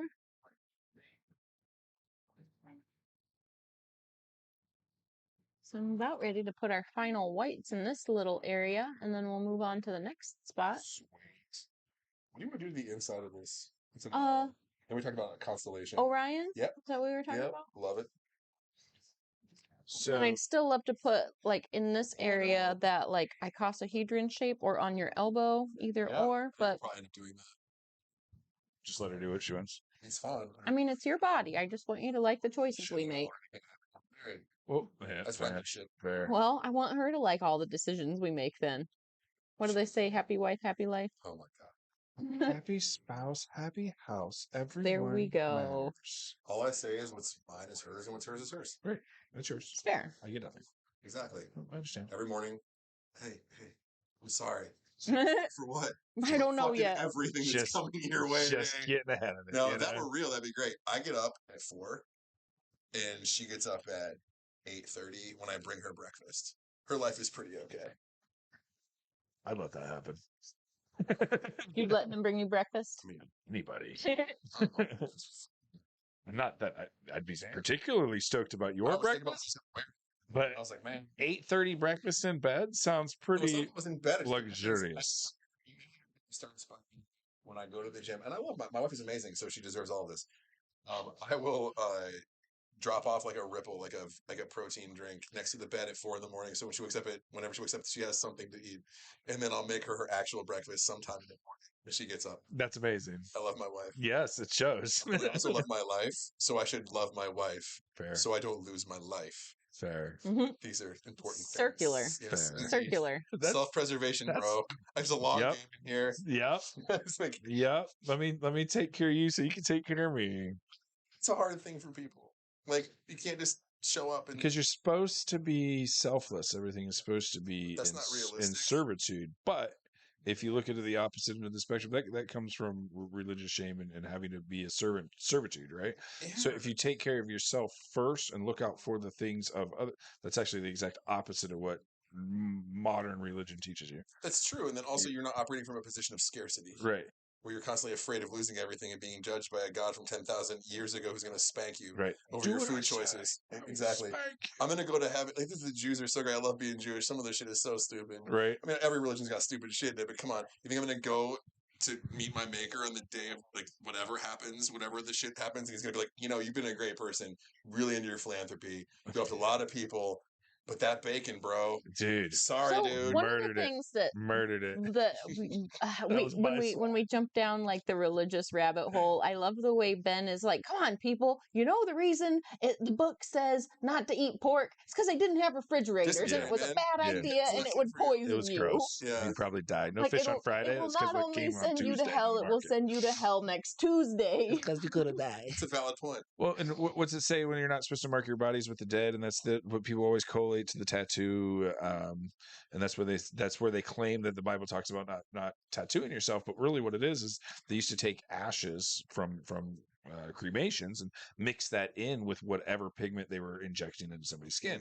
Well, we're talking about back in the day cremations. We're not talking about 1400 controlled BTUs blasting on a body to disintegrate it to ash that is completely decomposed. So we're just talking about almost like the drippings from a brisket, but with human DNA. Yeah, so you get flesh me? chunkies in your pigment that you're now putting into somebody's body that would then cause an infection that would then make them lose a limb. Dead bodies are also good for creating soap. Yes, lye. Yeah, you need lye. We were on a plumbing project yesterday, my older brother and I, and we jumped down the whole rabbit hole of like... Sorry.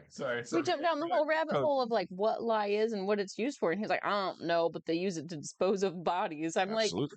like, I didn't say this aloud, but I thought to myself, comforted to know that you know how to dispose of bodies.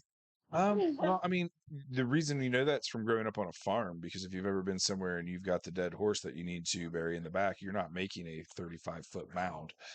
Same with, deer or livestock that have passed from illness, as opposed to that's now you can't eat that meat if it died from a so now you have to do something with it. You can't always light it on fire. You have to have something that breaks it down and decomposes it. So like lye speeds that process up. But yeah, we're all just meat puppets. So apply that to a person and you got the same ballgame. it's interesting. Like chemical compound discovery is interesting. So, and this is going to be a little segue, but that seems to be the nature of this conversation. So, Always. ayahuasca, right? Okay. So, in order to create ayahuasca, you need a root and a leaf, right? Very specific root and a leaf in a jungle filled with a bazillion kinds of roots and leaves. Right. And they must be harvested and processed in such a way to work the way they need to work. Mhm. Is it more likely that someone randomly discovered this process? Or is it likely that it was given by somebody of higher intelligence? You go. Okay, so if you're talking about plausible combinations, right? So if you're looking at, at an environment that where the majority of the things are poisonous, these people are used to mithridium, so something that is acquiring a ability to ingest a poison because of slow process, right? So if you saw it at a small dose and it gets larger and larger and larger. So when you test your food on that basis, the idea of that specific combination, how many different ways can you make a Wendy's cheeseburger? You ever done that? It's kind of the same idea. So if you take the 15 ingredients that are on there and you start with a plain bun and a plain burger, and then you add every ingredient on exponentially. So one with ketchup, now one with ketchup and mustard. Now you already have 4 different kinds of burgers, right? It's true. Right. Yeah. So if you do that now across millions of kinds of plants and millions of kinds of roots and bugs and whatever we're digesting, to think that you specifically came up not just with those two plants need to go together, this root and this leaf, but now we have to be chemically processed. Yep. You have to extract from that. So it takes a heat extraction and a cold extraction to be able to get those two chemicals to mix. For sure. And they're not both done the same way. Right. So There's a lot of intention behind that. you think somebody just one day was like, this tea I made's really good. I don't or think. I don't. You think somebody was like, hey, if you happen to do. Yeah. I'm definitely on the instruction side of that. So you're down with like extraterrestrials. Absolutely. So think about it this way. Like I was talking to Fawn about this. Actually, this is how one of these thought nuggets happened in our last conversation. It was that there are more stars than every grain of sand on the beach on Earth. Right. In the universe. Right. So there's something, I think it's like 36 trillion galaxies at the end is what it'll probably be equatable to. There's statistically no way there's not life. It's not possible. Right. And I don't know why that's such a hard pill for people to swallow. Like we're special. Oh fuck. We've had this built in. We're special because we're ignorant. Are you saying that we as a human race are narcissistic? Absolutely. We got to think we're the only thing like this on this planet. So there's nothing else to compare our growth rate to. There's also nothing else that is as intelligent as us. So we have a superiority complex from the rip, right? We're already better than everything on this planet. We're at the top of the fucking food chain. So if we're the best there is here, there's no way there's anything better out there. So viewing through the lens of our own experience. Right. So do you believe that evolution occurred or we were put here intelligently? Not by a god, but by maybe other species. I think there was an evolution of our process, but it wasn't done through selection and time. So we talked about evolutionary genetics being so slow, right? So yeah, there would be an exponential evolution in a short amount of time of the human being as we know it. Right. There's so many stories that are interesting. When you get into like the old like biblical stories, right. or the other stories of that antiquity, talking about Nephilims and talking about Anunnaki and talking about all these interesting things that I feel like it's a cool time to be alive. Like this is an okay conversation to have. So if you look at 15, 20 years ago, before that was even an acceptable theory, they were literally having to come up with, look at Egyptology, right? Yep. So now that we've accepted that X plus Y equals Z, it really just reverted a lot of the ancient theory on what was Egyptology, right? Yep. So their whole world's upside down now. Wait, these aren't burial chambers?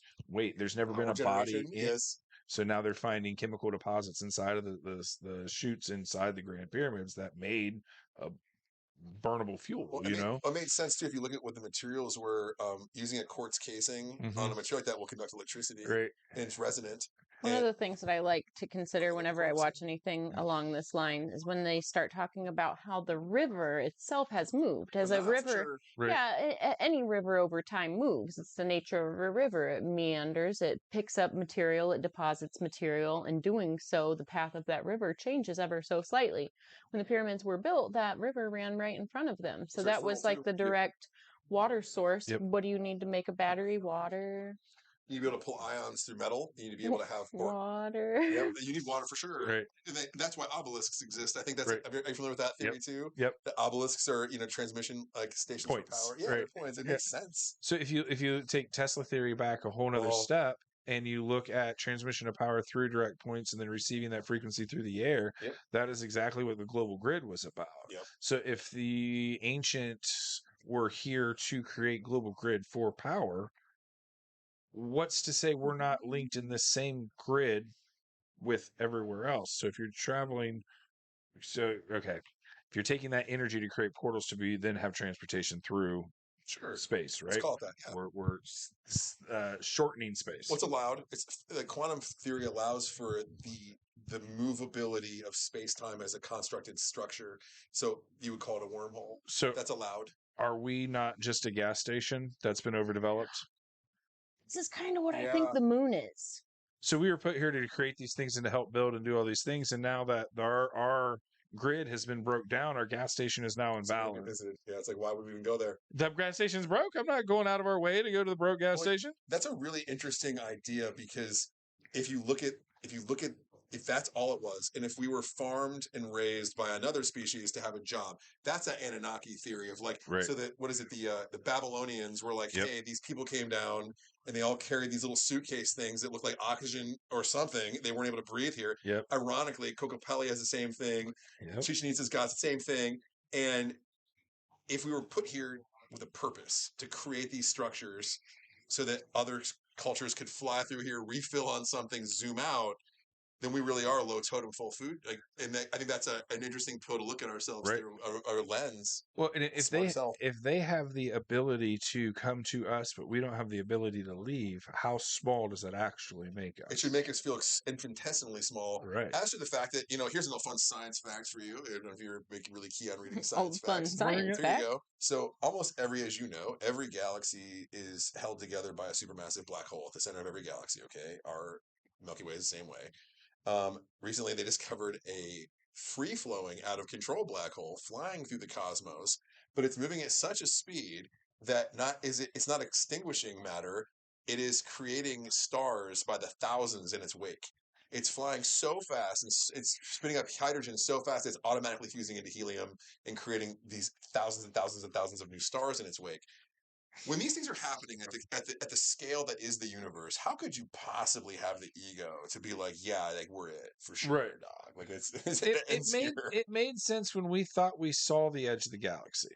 Sure. Once we just get, oh wait, there's more. Yeah. One of my favorite phrases, and I stole this from my little sister, and she has used it as kind of like a helpful thing for a lot of her friends going through rough patches, and I kind of stole it.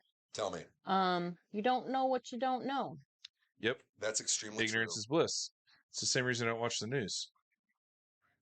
It curbs my view of the outside world. It's like the more we discover, the more we realize we don't know anything at all. Right. Like the more we learn, the more we realize that we are Socrates said so far behind. Way back when he said the smart man knows he knows nothing. I mean that's been going on for thousands of years, and it's true. You should be mind blown. You should constantly be curious.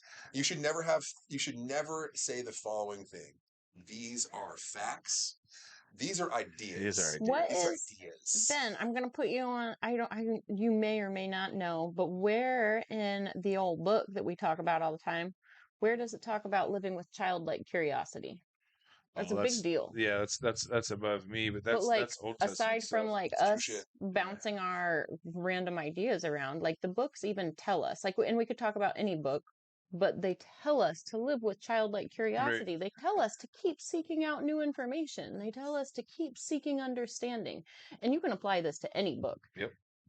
There's a reason I haven't said a specific. What I'm talking about. But ancient text dogmatic texts. Yeah, they're all delivering pretty much the same message. We can get caught up on the details, but So, what if we were put here as an adaptation of an extinguished race, right? So we came down as the people that came with the suitcases and the breathing apparatuses, but in order to thrive in this environment, we had to genetically alter ourselves to be able to breathe this air and maintain. Okay. So I don't think that humans are necessarily aliens indirect. I think we're causation of a rehabilitation of a planet. Well, That's a really interesting theory because it would also explain why we're not acclimatized to this world we live on. Yeah, we're not supposed to be here. You can't live here without massive help. Right.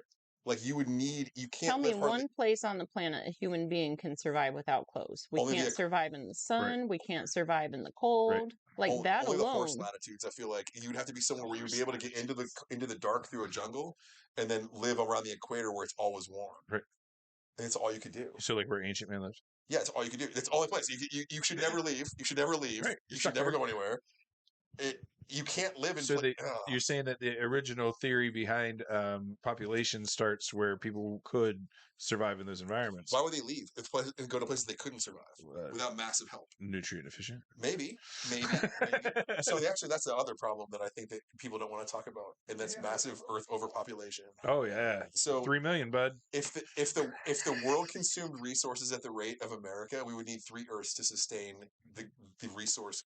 Like, I don't think it's funny because everyone's like all these environmental people that are like, I'm an Earth lover. I hug trees. Here's my 7 children. It's like, go fuck yourself because you are part of the problem. And unless you just made your carbon footprint exponential. Did that on purpose. Do you have a team? Nope. Are you planning a team? Nope. Exactly. Did one. It's just frustrating when people will say that kind of shit and they'll be like, oh, meanwhile, I'm going to go plug my Tesla into the wall that draws power from nothing but fossil fuels and pretend I'm saving the environment. That's my favorite. That's my favorite. Hey, so where'd that come from, Carl? Where'd that lithium come from? Yeah, where'd you get your lithium? Just curious. Oh, it took how many tons of diesel and fossil fuels to extract that lithium from the ground? Was that too much? No.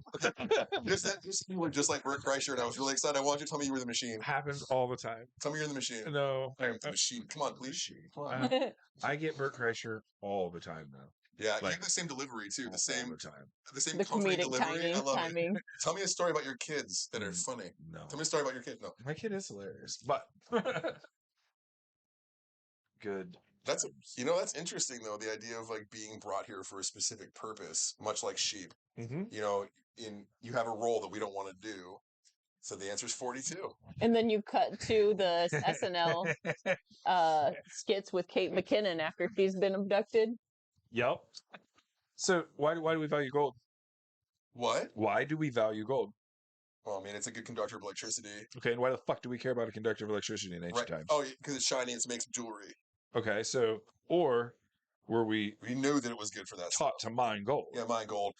So I can see there's actually some evidence of ancient mine. Like, have you seen the mine marks in South America? Like from the air? personally? No, but you've seen them. You've seen them on the show, right?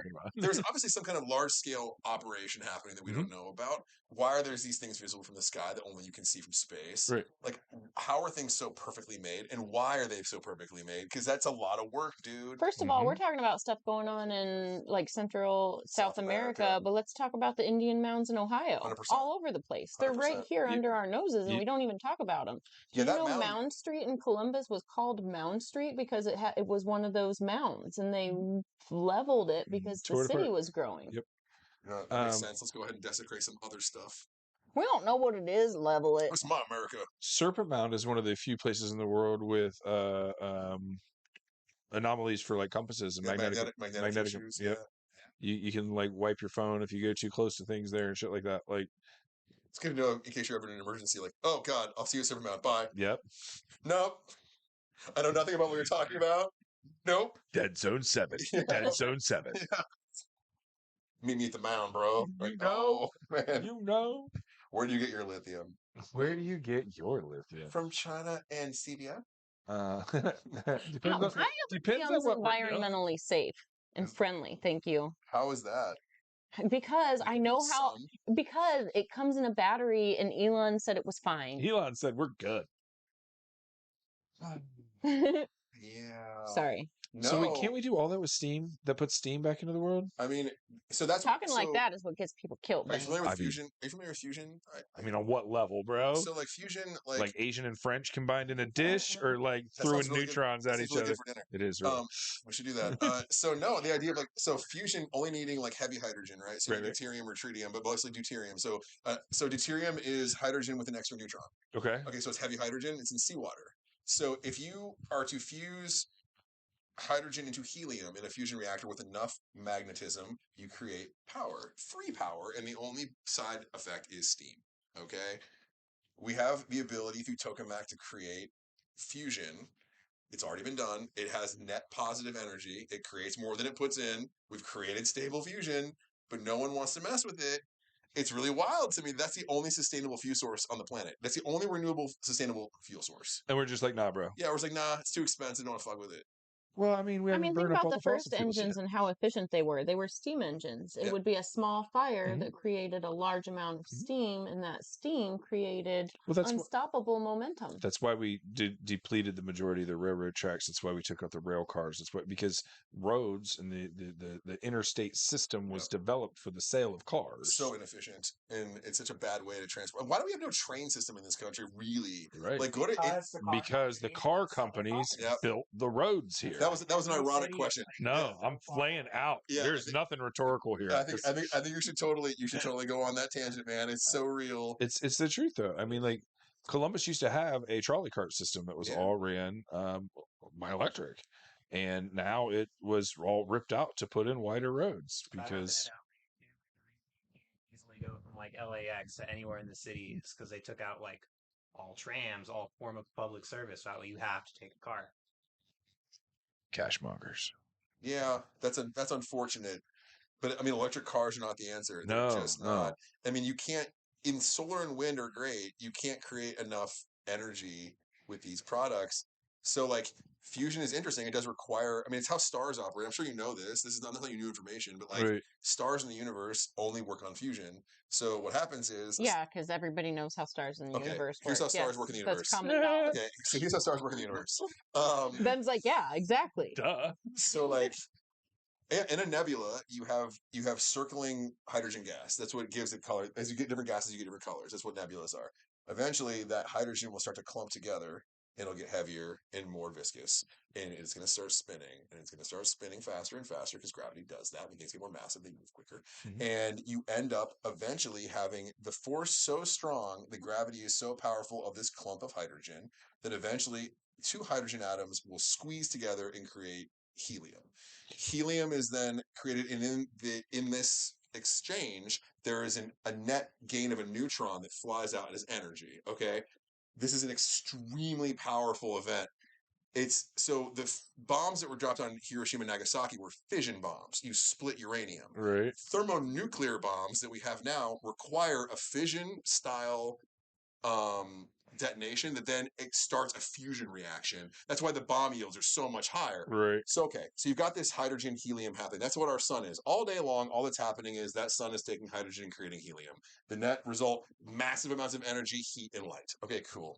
Well, in about, I don't know, maybe 7 billion years from now, the sun's going to be like, hey, we're running low on helium or hydrogen. So what happens is it starts to take the hydrogen or helium and fuse that into lithium.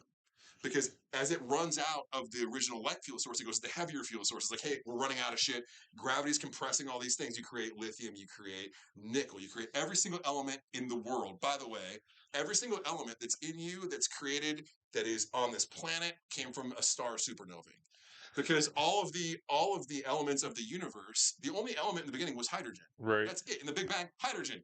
Boom! Everywhere. Hydrogen coalesces into pools, creates helium. Helium then creates the heavier elements as the star's life cycle goes. It was dark. It was. Then there was hydrogen. And then there was hydrogen. And it was good. And all of the laws. Then there was a spark. And there was light. 20 nanoseconds, all of the quantum field laws that are applicable in this universe were created in the first 20 microseconds because the boundary conditions were created. Right. It's wild to think, like, and that's why people don't realize their connection to the stars. The carbon in you is not found on Earth. There's no lithium naturally found. You know what Earth was in its infancy? It was a conglomeration of asteroids that had been shoved together through gravity. Do you know where the water came from on Earth? From comets. Here's something interesting. This is another thing. Earth didn't have water. Wait. Planets only gain water by being struck over and over and over again by comets that have water. There's no water on Earth. There's no we water just on a been planet. hit a lot. Oh, constantly. Yeah, before there was an atmosphere to deflect it, we look like the moon, only way worse. Right. I mean, it's just the way it is. And this is the cool things about the universe: mass scale, cataclysmic, violent things. But then they're beautiful. A star will supernova and spread every single element out into the universe, and it will seed planets. The things that make you came from a star that exploded hundreds of millions of years ago.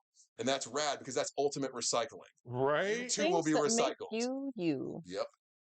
We will all be recycled in the same fashion because eventually, when that star starts getting thirsty because its elements are running out, well, Got what the happens? thirst. Well, what happens next? After the initial elements are burned, you go into the heavier elements. The sun, in its gasp of life, grows immensely, goes from a yellow average star to a red supergiant. When the sun is a red supergiant, all of the inner planets will be inside the sun because it will grow that much. So they're all done. You're gone and done. And then the sun will then collapse in on itself. It's not massive enough to supernova, but it will burn out slowly into a nice little white dwarf, all sad, 15 billion years after it was started. And then eventually it'll fall into the supermassive black hole that is at the center of the Milky Way, and the whole fucking thing starts over again, and it goes on at over and over. That's insane. That's how it works. That's insane. Yes. That's okay. Education for you right there. I'll take it. There you go. Open ears. Man, Every time. My formal education was that side is done. You should flip it. Person who overly flips their food because that's the worst. Yeah, no. No, dude. One flip. One flip is all it takes. You can rotate, but one flip. Hey, don't flip, man. You get quarter turn for good grill marks. Because those proteins are going to like caramelize and taste weird and rubbery if you flip it constantly. Chemoized. Oh, it's you. My Australian. Chemoized. I have to say with Fawn today. It's wonderful. She's great. No, not a pain now. Shrimp on the barbie. Want to go with some food with me right now? I'm going to excuse myself for just a moment, please. Take the times. You're drinking too much water. There's no such thing as too much water. I've slipped us all into Australian. Did the dango steal your baby, mate? Yeah. All right, cool. Awesome. Wow. Okay. It's like so cool. Yep, creeping right along today. How you doing, buddy? I'm chilling out. How are you doing? Good. What do you want to talk about? Around the spot, now I'm blank. Kyle just moved into a new place. He's getting all settled on a whole different side of Columbus. Yeah. What do you think of where you are now? I think it's a better area. I enjoy the house more, and in general, I think the area, like the neighborhood, is a bit nicer, less hectic. Where are you? I'm in the north side of Columbus, like right before Westerville. Okay. Yeah. The area I was in before was called the Bottoms. I learned after I moved in there. Yeah, man. Yes. So Colorful area. A lot of interesting shit happens there. A lot of characters. Started from the Bottoms, now he's here. Wow. It's funny, when I first moved to Columbus, I lived in the Bottoms too, not too far away from where Kyle's old place was. Didn't you also say that Marty used to tattoo that area yes, as well? Marty tattooed not very, probably like right in between me and you, where your old house was. So there's a lot of history to like that area of Columbus, like a lot of tattoo history. There's another shop that was there forever on Broad Street next to the Harley store called like Jan's Tattooing. Jan was the guy's name. But he and Marty were the two for the longest time. I think I know which spot you're talking about. I rode my bike past a lot there. It is not operating though currently. Nope, he passed. Ben is back. Kyle killed the whole conversation while you were gone, Ben. Kyle? You had like one job. It was like 3 minutes. I thought this was my job. Oh yeah, you're right. Oh, I love the top of my shoulders. That feels great. Yeah, it's a good time. Well, I just kind of jumped into a new spot, so we haven't had the back pain marinating and soaking in the whole time like we did. Little collarbone action. Collarbone. I'm just going to be in this little section, so I'm not going to bounce around too terribly much. But we are kind of in a new spot. 5:08. It's about time to think about food. Aaliyah will not be joining us. Why? When the cameras are no, you know how sometimes you just don't want to spread your mood? Yeah. That happens. You know, we were talking about this earlier. Sometimes you just can't people. Yep. She's one of those people. She's had her fill.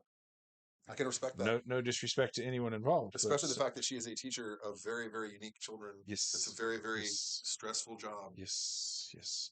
And when someone says, I need to decompress, I go, you honor that. Oh, I get it. Yeah, you honor that. That's for sure. Yeah.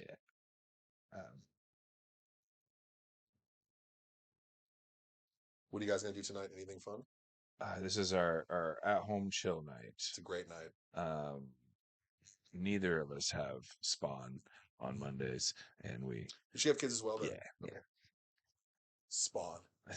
It's our night to be us.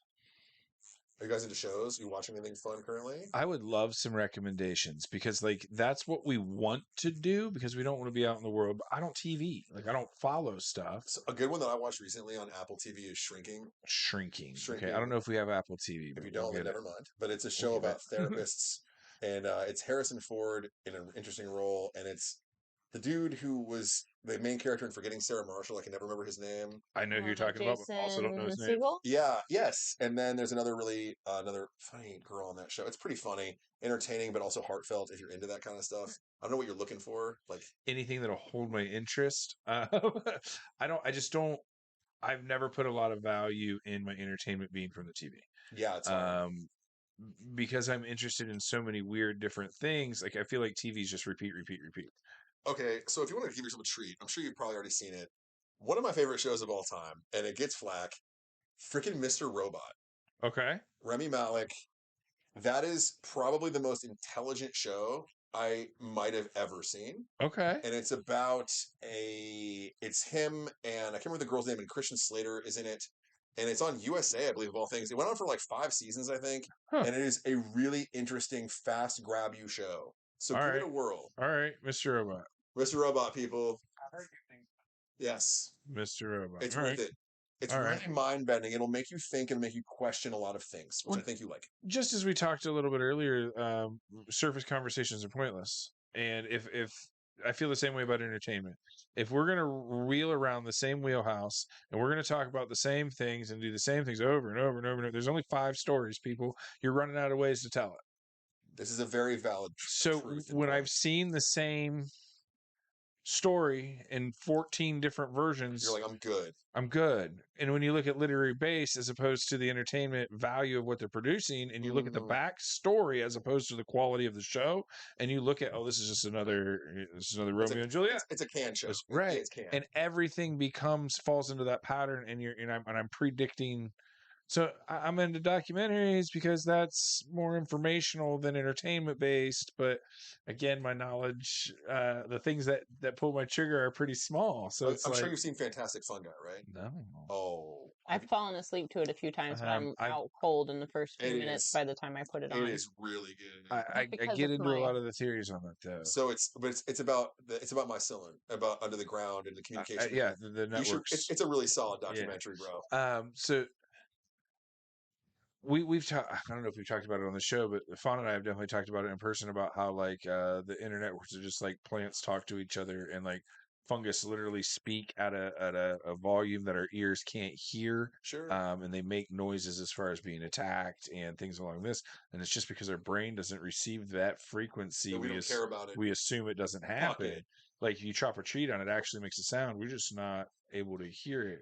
So that's like when people say they don't believe things they can't hear or see, and it's like your dog can see things you can't see. They see in a different electromagnetic spectrum than we do. Right. So that means it's not real because you can't experience. Do you know how big the electromagnetic spectrum is? It's as big as this room. Yeah. Do you know how big the field of vision is? It's less than the size of this. And it's like, God. How do we know that aliens aren't already here and they just, can't be seen? And they figured out if they keep their hovering, lifestyle above the ground surface. Maybe if they're like 15 feet up, they're good. They're just good. So maybe what I think is rain is alien piss. And got you. All right. I mean, listen, it's not impossible, man, because this is that whole idea about ideas versus like beliefs. Mm-hmm.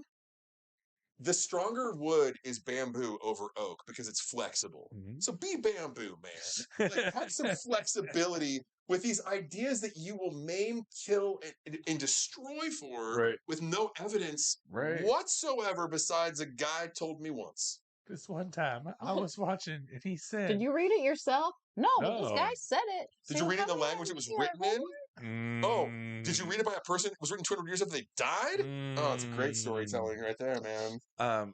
What are your thoughts on a deep sea?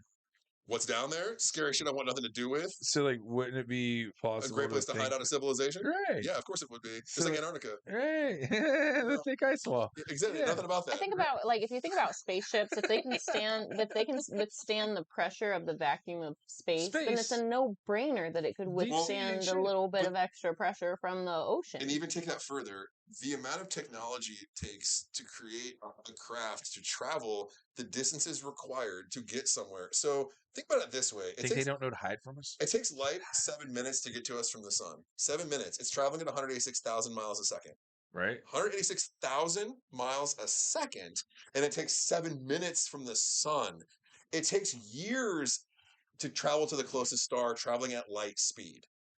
To travel the distances required in space would require technology that would allow things to be changed, like space-time to be bent and folded, much like a tarp. If you think about space-time as a tarp, I could bring two together and then remove them, and now we're where we were over there. And that is all allowable in quantum field theory because the physics do work. It's just extremely hard. We can't do it technologically. You have to create a massive gravitational field.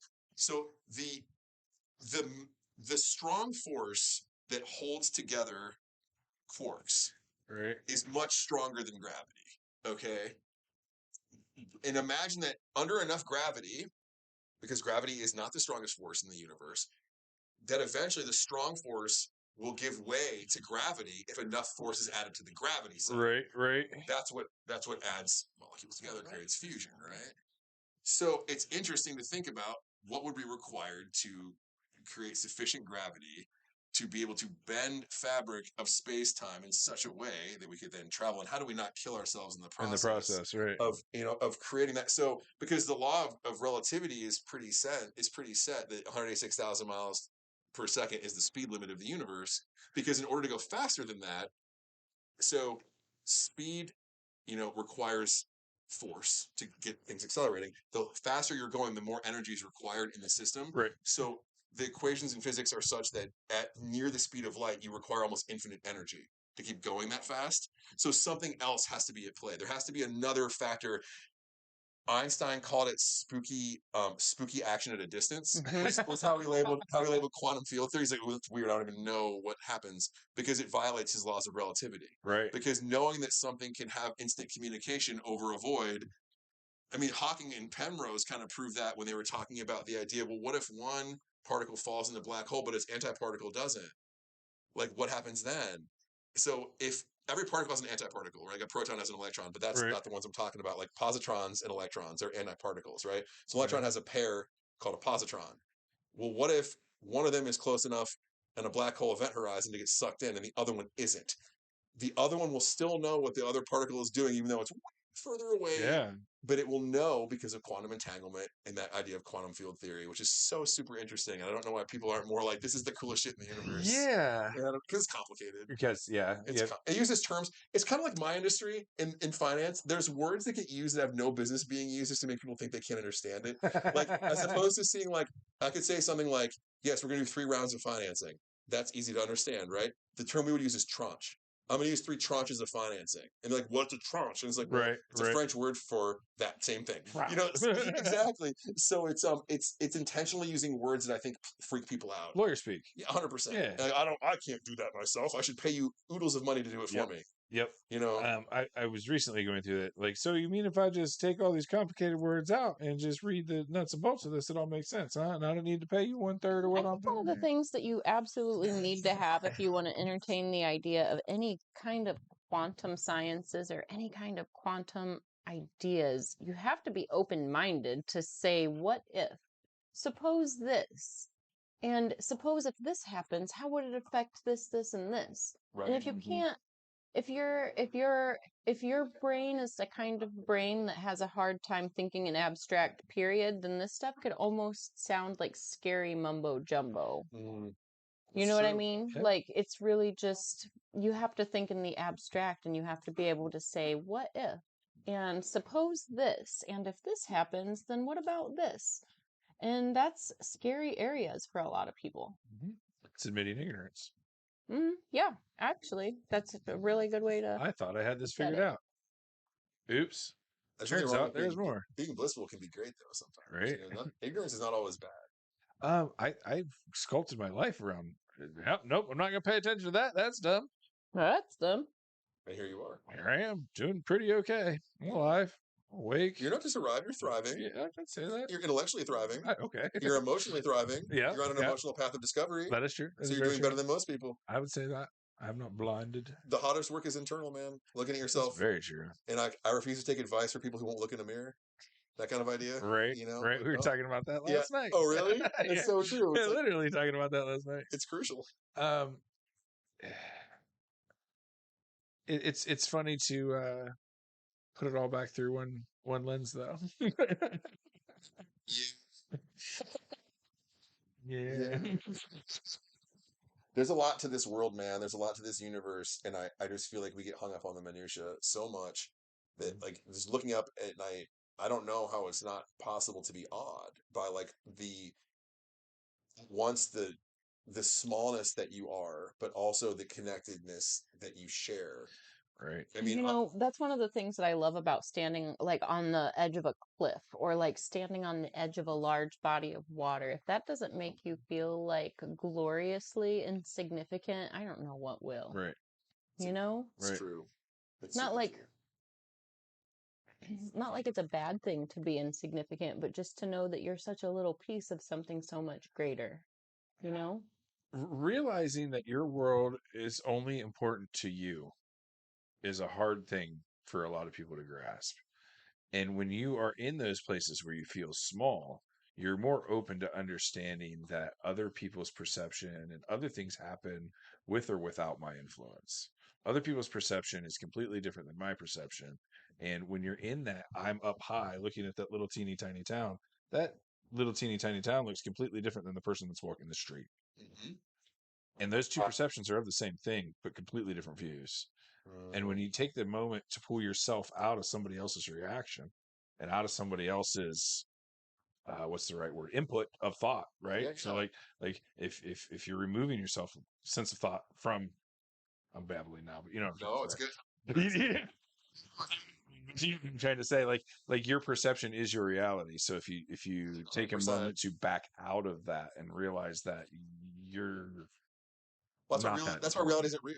right. You can't ever say reality to someone because it's all dependent on their own experiences. Mm-hmm. And like my mom would say this to me. I remember being so irritated, and this is in reference to a lot of people I'd known in my past that lived a certain lifestyle of excess to some degree. But my mother would say things like, they don't live in the real world. Sure they do. They live in their own real world. Live in their world. My world is very real to me, Right. and yours is very real to you, and they might look very different. Yep. But that's okay. Very different, pardon me. Don't want to use the wrong adverb in there. But yeah. So I feel like that's something too, where it's like reality is very flexible. Your normal and my normal are two completely different days. 100%. My normal day compared to your normal day is completely different. Neither's right, neither's wrong. It's just our built. So that's funny. That actually our built perception. That goes back what to we should back to relativity from Einstein. Actually, the idea of saying that. So his argument was, and it was true, and you've experienced it. Time is relative to the observer. Right. I.e., if I'm getting a tattoo and it hurts, an hour is going to take a long time. But if I'm with someone I love and I'm having a great time, an hour is going to fly by. Yep. That's relativity. Yep. And so then he would go on to say, well, that actually is a function of like speed, and that was how, like, if you're traveling at a speed, like if you're traveling at a speed and then you're also shooting photons out while you're traveling at a speed, then the relative interaction of the photons will be different than someone at rest. It's just, there's all this really interesting things that he talked about, but it's cool to be like, bring it back to an interpersonal space where you're like, maybe my version of reality looks very different than yours, but they're equally real. And therefore, every possibility is equally valid because everyone's having infinite possibilities of experiences. Yep. So to say that you're right and I'm wrong or vice versa is always stupid. Yep. Because it's all based on where you're on the perspective chain. That's like when someone says, you're going to love this. Oh. What? Probably not. You're going to love that.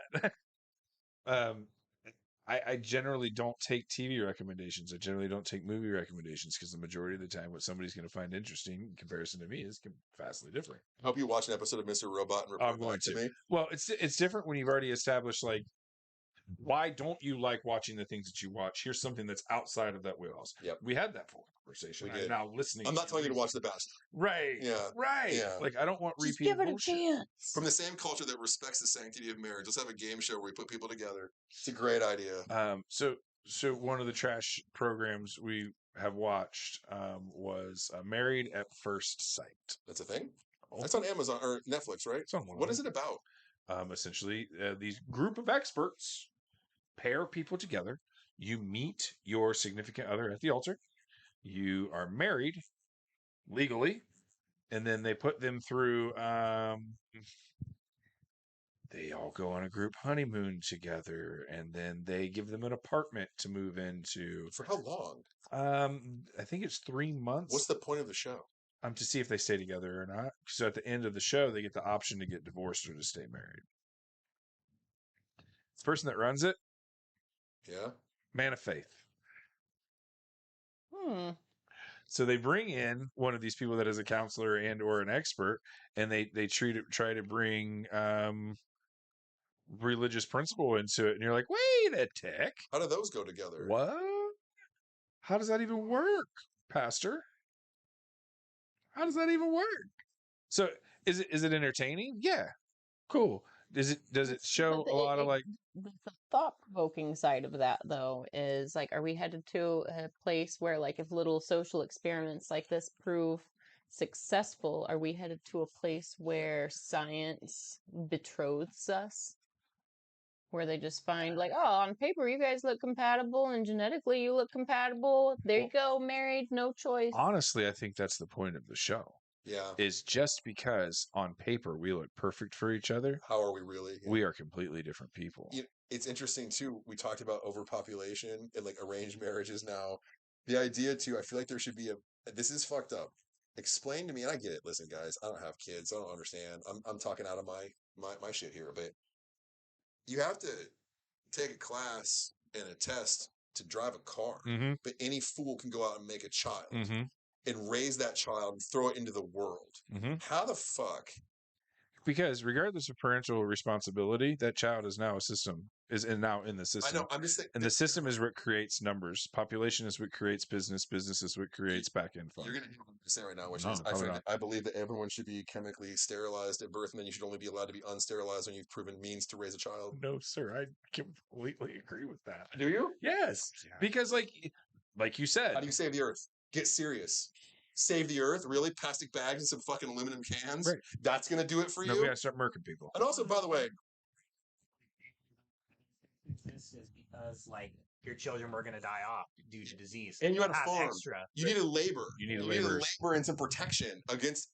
I love when people say the good old days. The good old days of sewage in the street, people dying at 10. It's a great time. People dying at 10. Well, that's why you had a dozen kids. Right. That's why you had 7.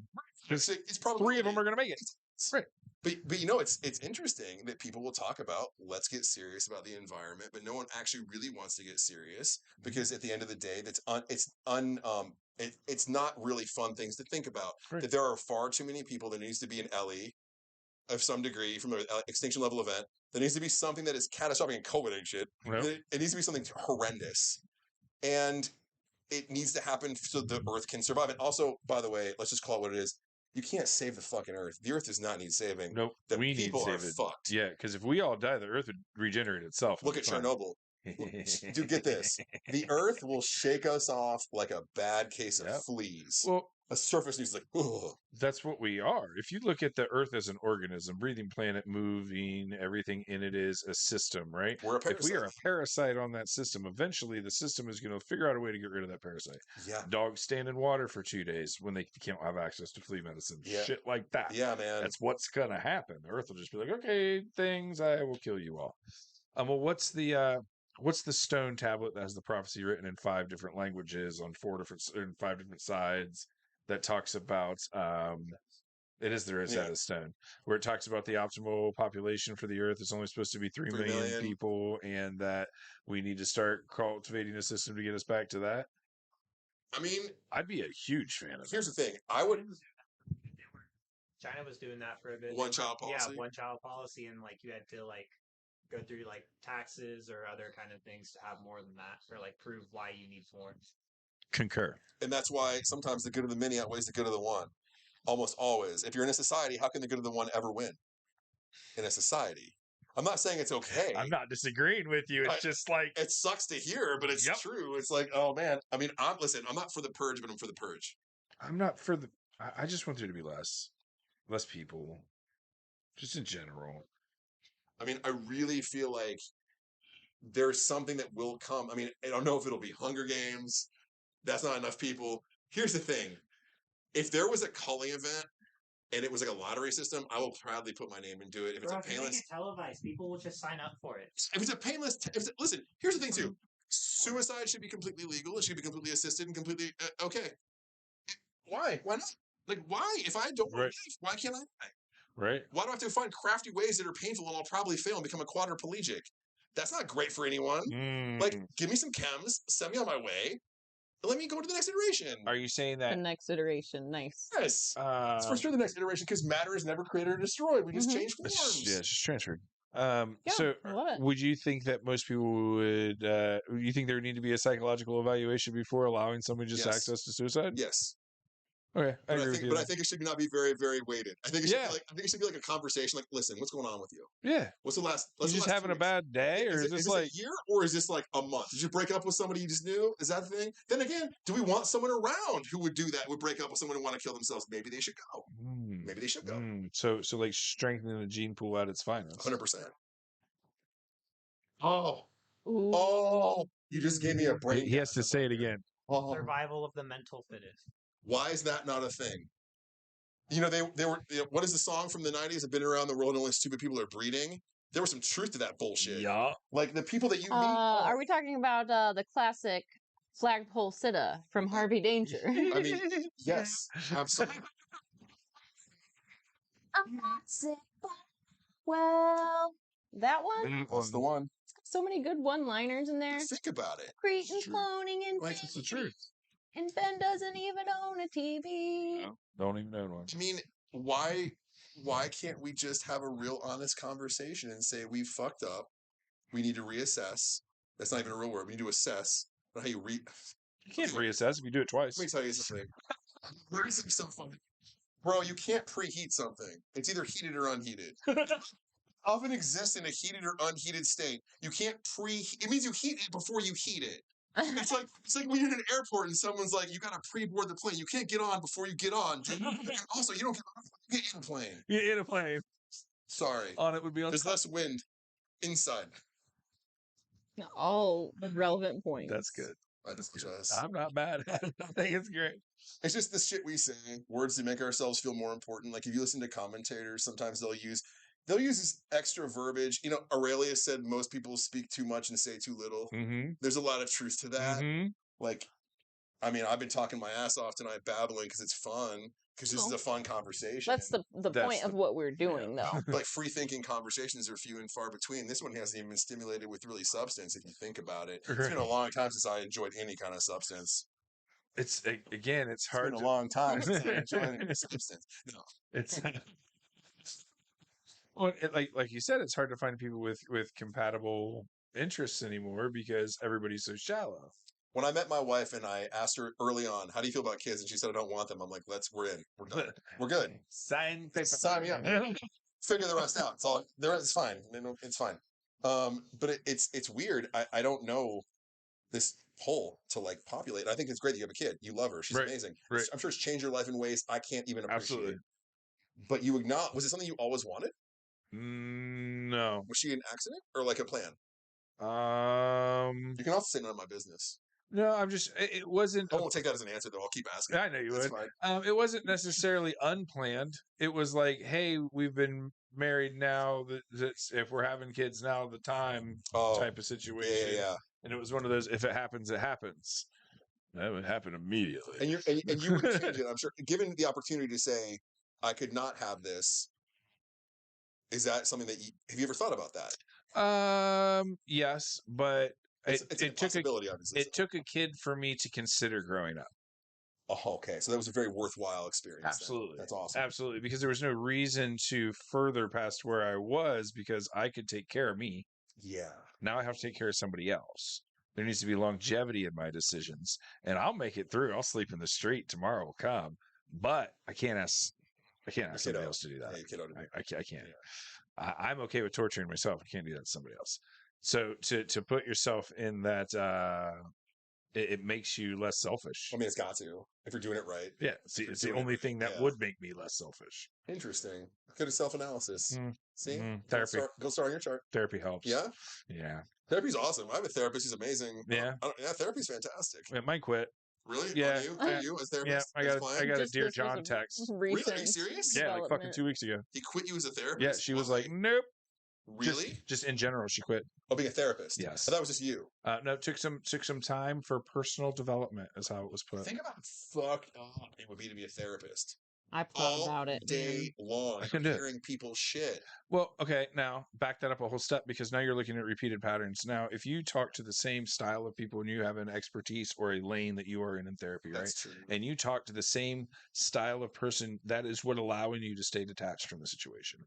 Right. So if you're talking to the same demographic of people and they're all having the same problems and they're all depressed because of the same reasons, and you're just on repeat, you're not getting emotionally developed into that story because you've heard it a million times. Yeah. So what made it different for my therapist quit a couple weeks, 3 weeks before she announced her retirement with me, because I read through bullshit. And she came in one day and she was off and I called her on it. I'm like, hey, so like, what the fuck's up? Like, you're checked out. Like, Wow. like what's wrong? Yeah. Are you having a bad day? Like, she's like, oh, I don't want to get into it, blah, blah, blah, personal life, this, that, and the other. I'm like, you know about every single niche of my life. And when I'm like, I noticed you are different, instead of talking through that and being like, hey, you know what? I'm also a human being. It was, I'm not a good reflection of an example right now. Ooh. And she bounced on me. Wow. Dude. And it was like, so you expected me to have this blind trust with you, but when it came down to maintaining a personal relationship with me, you weren't. The boundary was too deep. Yeah. The boundary was too deep. That's weird. And so she had stopped with me a few weeks before she decided not to take any clients at all. Wow, man. Because I called her on it. Good for you. Yeah. Then she sent me a text and basically was like, hey, I'm moving. I didn't even answer. I'm going to call her like next week and be like, I don't accept breakup texts. When you're getting close, I have to use the bathroom when you can't. I kind of have to pee too. Should we go ahead and wrap up? We've been going for a little while. I think this is a conversation we could probably pick up anytime. 100%. That's the beauty of keeping it flowing. Keep it fallopian. Fallopian. Nice. Wait. Nice and tubey? It was like sweetmeats and waffles? Well, so yes. It's Filipino. Never mind. Damn it. I can't. I want to laugh so hard right now. Oh. Do you want to take a minute and tell people where they can find you, or You can find me. You can find me if you would really want to. Based on this conversation, I would probably ask yourself why. If you are so inclined to find me, you can follow me on Instagram. It is the Magic Junicorn, which is like Jew, unicorn Jew. The Magic Unicorn. Hit me up, follow me. I'm always getting into crazy adventures and posting random stuff. So love it. Well, you are now a staple in the show, and this is definitely not the last time that you're going to be on. So when you're free on Thursdays, you're ours. Oh, I love it. I would, I actually, it's funny. I have a standing appointment every Thursday in Columbus. It's over at 2. That's funny. Just saying. That's funny. I would gladly come back and pontificate on more of this. You guys are amazing. Anytime. Thank you so much for the opportunity. No, it's really nice to, again, bring people in that are outside of the box. If you know what I mean.